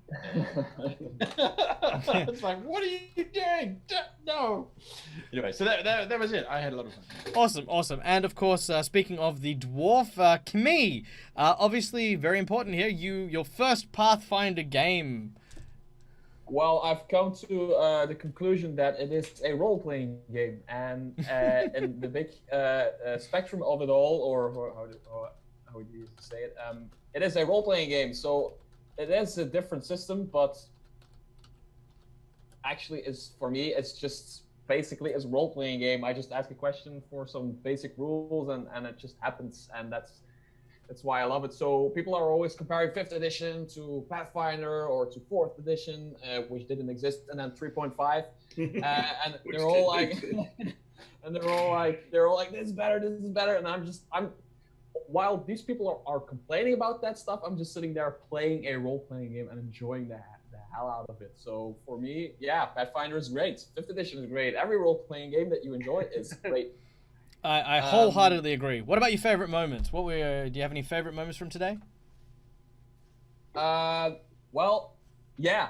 The thing is with this adventure, I was thinking the entire time, this is way too easy. This is too easy. We're not taking any damage, or almost no damage, and then there was like 5 damage to me, then there was 16 damage to me, and some people were taking damage, and I was like, this is way too easy. And then the paladin with one blow just blows the entire thing to smithereens, and then shit hit the fan. Well, things were so yeah, I think that's crazy. That's cool. Well, a couple of things actually. I do love to end on a bang. I actually, it's really interesting you say that, because I'm going to point this out to both the audience and obviously the players here. There were so many moments where I was like, okay, I might kill these guys. The first was the blind helm, right? Now, the blind helm, as much as I thought you guys were going to get away with that, I thought someone's going to get blinded, and then they're going to have a 50% mischance and everything, and the blind helms are going to murderize them. What I didn't expect is that Master Guy to turn around and summon snakes and all that, and I was just like, yeah, okay, at this point I've got no real valid reason as to why they'd stick around, and there was that. The second thing was obviously the giant gorilla, and I always knew the paladin was gonna, do something sizable with that. I always knew that. I was kind of prepared for that. I was kind of hoping for a crit, to be honest. At some point, I was hope I could at least knock some of the health down. So the big gorilla thing, that was all right. The witch actually was a really tough fight, except when you smite and crit it. And during the course of that, what you were supposed to learn is that it was a blood hag, and it had tons of spells, tons of different things. It would have enraged you, got you to turn on each other. There's a whole bunch of things. I wrote a page on how to convert it and do stuff with it, but you know what? Fine, smite. But then it also has... One question. Yeah. Sorry. One question I really had was, what if everybody failed that will saving throw with the gorillas and the mist? Basically... Then everybody would have turned to gorillas and everybody would have just been beating the crap out of each other. Yep. Absolutely. I think that would have been funny. But I think it was just as funny that only Adminicles suffered from it, because it was just really funny to watch him freaking out. All right, cool. Thank you. And then of course Dustin, the man who's given his life for the game. Sure. So I really liked the setting, and less so in the game, because we didn't build any characters that were like the knowledge banks, but like in character creation, I think my favorite thing about the setting was how much a focus there was on the heritage, almost like the races, but like the sub races, because not only was I a half orc, but like if I got more into it, I was half swamp orc, which is a specific thing. They all have specific like names. There's even a couple other variances on the half breed, like the half orc, half elf, which I chose not to pursue. I just really enjoyed building a character in the world and getting to know it. And obviously the adventure itself was perfect. I just don't feel like we justified characters to learn about the world as well as we probably should have. But even so, solid time. And favorite moment was easily I had a character death that had value. It wasn't rocks fell and I died. It wasn't I fell off monkey bars trying to climb in full armor and died. I mean, I've listened to other shows, other podcasts, and honestly, character deaths, if you're playing them real, they happen all sorts of weird ways. I got to die in an epic explosion after doing my least favorite thing as a GM, obliterating an encounter in one hit. Also, as a GM, I really appreciated, Michael, how you had set up certain things where if we were running behind on time, you could easily subvert what you were planning. Like, I'm pretty sure we were supposed to go to both rooms before we opened up the secret door, but What? we were very short on time. One little, I don't know, my GM senses were tingling, and I'm like, that's nice. I like how he did that. That's a really nice flow. And that's something I honestly get bogged down with is I usually have like a path, and it's not linear by any sense, but I don't always have shortcut solutions built in, and I like that a lot. Yeah, that implies that it was built in. One of the things that I learned very, very long time ago was that I am the king of bullshit. And that is definitely a skill that makes it for very good GMing. Of course, the man of the hour whose setting this technically is, well, not technically, actually, I mean, of course, Sean, how did you go? I mean, obviously, I don't care what you think about your own setting. Of course not. It was great. The setting is amazing. The history is grand. And okay, enough smoke up my own ass. How much did I fuck up? I mean, basically- sorry. How much did I stuff up? Nothing. Like as far as the setting goes, the only interesting thing that I found was the use of the dragon. Because for those that don't know, dragons are a rarity in Raenor. It's very dragon-like. While they do exist, they are thought to be extinct. That's how rare they are. And so putting that in the temple definitely was like, And I've shared a lot of the setting with you, Michael. So you're probably next to my publisher, the most well versed in Raenor, and I think you ran it very well. The entire cast was very engaging, and I had a great time. It was fun. And for those that don't know, this was actually the first game ran in Raenor. Nice. Yay! It's an honor. All right, and of course, last but not least, your favorite moment, and then we'll do the wrap up. Favorite moment. My favorite moment definitely had to be the mists and how the mists played out with the cast. I thought it was absolutely hilarious, and it gave me a lot of interesting insight into the hazards of the Felden Marsh and what I could explore there. Oh yeah, by the way, I made up almost every hazard. He basically said, "Angry Marsh, do something," and I was like, Yeah. okay. All right, cool. Thank you very much, guys. And again, a big thank you to my cast who has joined us. Again, if you want to check us out, we all have somewhere you can go be. Of course, I will plug them as quickly as I can. Of course, Dustin here is the ever-talented GM of several podcasts and shows on Twitch. And you could find him running Never Split the Party, an amazing Starfinder adventure with a group of very, very talented people. And I think that's what. Is it Never Split the Party is your Twitch TV thing? Yeah.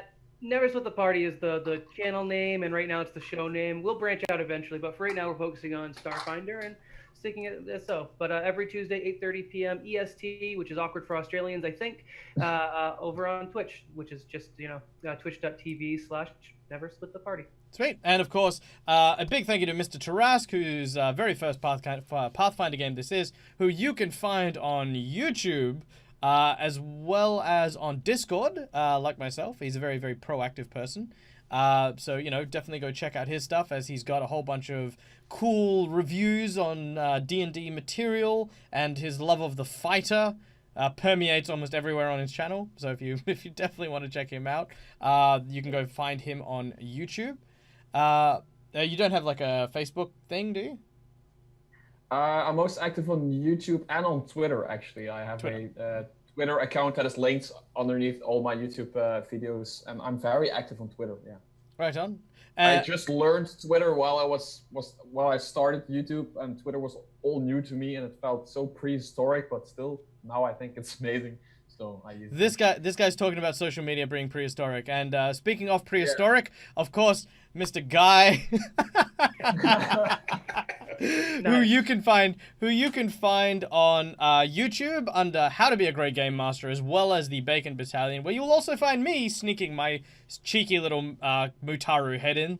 Yeah, you can come obviously watch a whole bunch of his shows. Like, honestly, look, I'm Ask A Pathfinder. I specialize in Pathfinder. Guy here is a narrative genius. There is so much that I have learnt and used for today's session based on some of the stuff that he's done. So if you get a chance to, go and check him out at How to Be a Great Game Master. There's also a Facebook page. There's also a Twitter account. A whole bunch of different things. Anything you'd like to pitch? Just to say that your check for being my publicist is in the mail, and doing a great job, and keep going. Excellent, excellent. I already got the mug and the hat and everything, so I'm yeah. And of course, the setting comes courtesy of course, Storm Bunny Studios, of which Master Sean is a part of. Anything you want to plug? Because obviously Raenor's not out yet. So just to be clear, guys, we're sort of building up to it. Raenor will come out. There's a whole bunch of really cool and exciting things, as Dustin said, the heritage stuff, as, you know, Guy have said, the history and all of that sort of stuff. All of these things are going to be available at some point. Yes, they are. Like I said, this is the first game ran in Raenor. We're prepping a primer. The primer should be, we're pushing for it to be out at the very least by the beginning of 2019. We've decided to couple that with an adventure saga that's going to be based in the city of Carangon, which is actually just north of the Felden Marsh. So you can definitely look for those two things. At the very latest, it's going to be 2019, but we're actually making a little bit of headway with some other projects, so it may be sooner than that. But you can keep an ear to the ground. Our Facebook page is Citizens of Raenor, or you can also check out the Facebook page for Storm Bunny Studios, and check us out at www.stormbunnystudios.com. Sweet. Okay, guys. Well, thank you again for joining us. And if you've tuned in for the whole way, thank you very much. We love hearing your feedback. And until next time, guys, this is Michael from Ask A Pathfinder telling you to keep your dice rolling and make sure your ideas stay mindworm free. Have a good one, guys. All right. I hope you guys enjoyed that. I hope you enjoyed the, in my opinion, fantastic end to Grim, the half-orc paladin. We didn't get into much of his backstory throughout the stream. If you guys are interested, chat us up in the Discord. I'd be happy to talk about it. The Raenor setting had some really cool gods tucked in there, and I used a lot of it for the backstory of Grim, and it's something I would definitely be willing to talk about, or also when Raenor officially releases, I'll probably find some place to talk about it on Reddit. Reddit has something for everything, right? The reason why I'm doing a little outro is if anyone else is interested in doing additional projects with us, we've had, let's see, Chris has actually helped with a session from one of our viewers, actually. He came in as an NPC slash, I guess, kind of sort of pseudo PC controller. I think he was the mayor of a town that the GM's party was going through. And, you know, he was more than happy to do that and just be a part of someone else's campaign group for a bit who wanted some assistance or wanted to feature Chris. I'm not really sure what the split was there. Chris is always fun. We are also interested in doing as many other things as we can, either as a channel or as individuals. Let's see, I've been on Rogues Exposed once, and depending on when you're watching this video, maybe more, because we've got some things in the work there. And doing collaborations is something we're going to be working more towards going forward. We are in the planning stages of changing what our Wednesday offerings were. We were doing video games for a little while, but it wasn't really my fit, and keeping to that schedule for that was not enough motivation for us to actually show up when we were supposed to. So I think we're going to move to a possible series of, I think we're either calling it One-Shot Wednesdays or Wednesday One-Shot, whatever the gang decides sounds better. And that'll include both all the players from Never Split the Party, but not with any kind of mandated showing up. In terms of that, we'll maybe have some guest players. I'd love to get Ask a Pathfinder on that, and I know I've kind of poked him about it a little bit. Problem is Australia, you know, time zones, weird. But things like that. We're looking to collaborate both that way, but also definitely having to brand out all my players to other places. We also, I know Chris made it to some testing for Star Call's Monster Manual, and that was a lot of fun. I got to watch that and kind of poke fun at him while he was streaming. Looks like Chris does most of our extra stuff, but I know Justin was willing. He just had a time conflict at the last minute. And Nick, when he's not streaming on his own channel, Awesomeness Dude, he would be more than happy to get involved. Michael, you just got to ask. Michael's always there. Michael's always ready. Michael's always down, I think. It's pretty mysterious. Right, that's all. I just wanted to open up a little bit of an end note on collaboration with Never Split the Party. More than willing, please reach out. Discord, Twitter, whatever. You can totally find us. I'm not listening it. Read below. Haha, I'm making you read.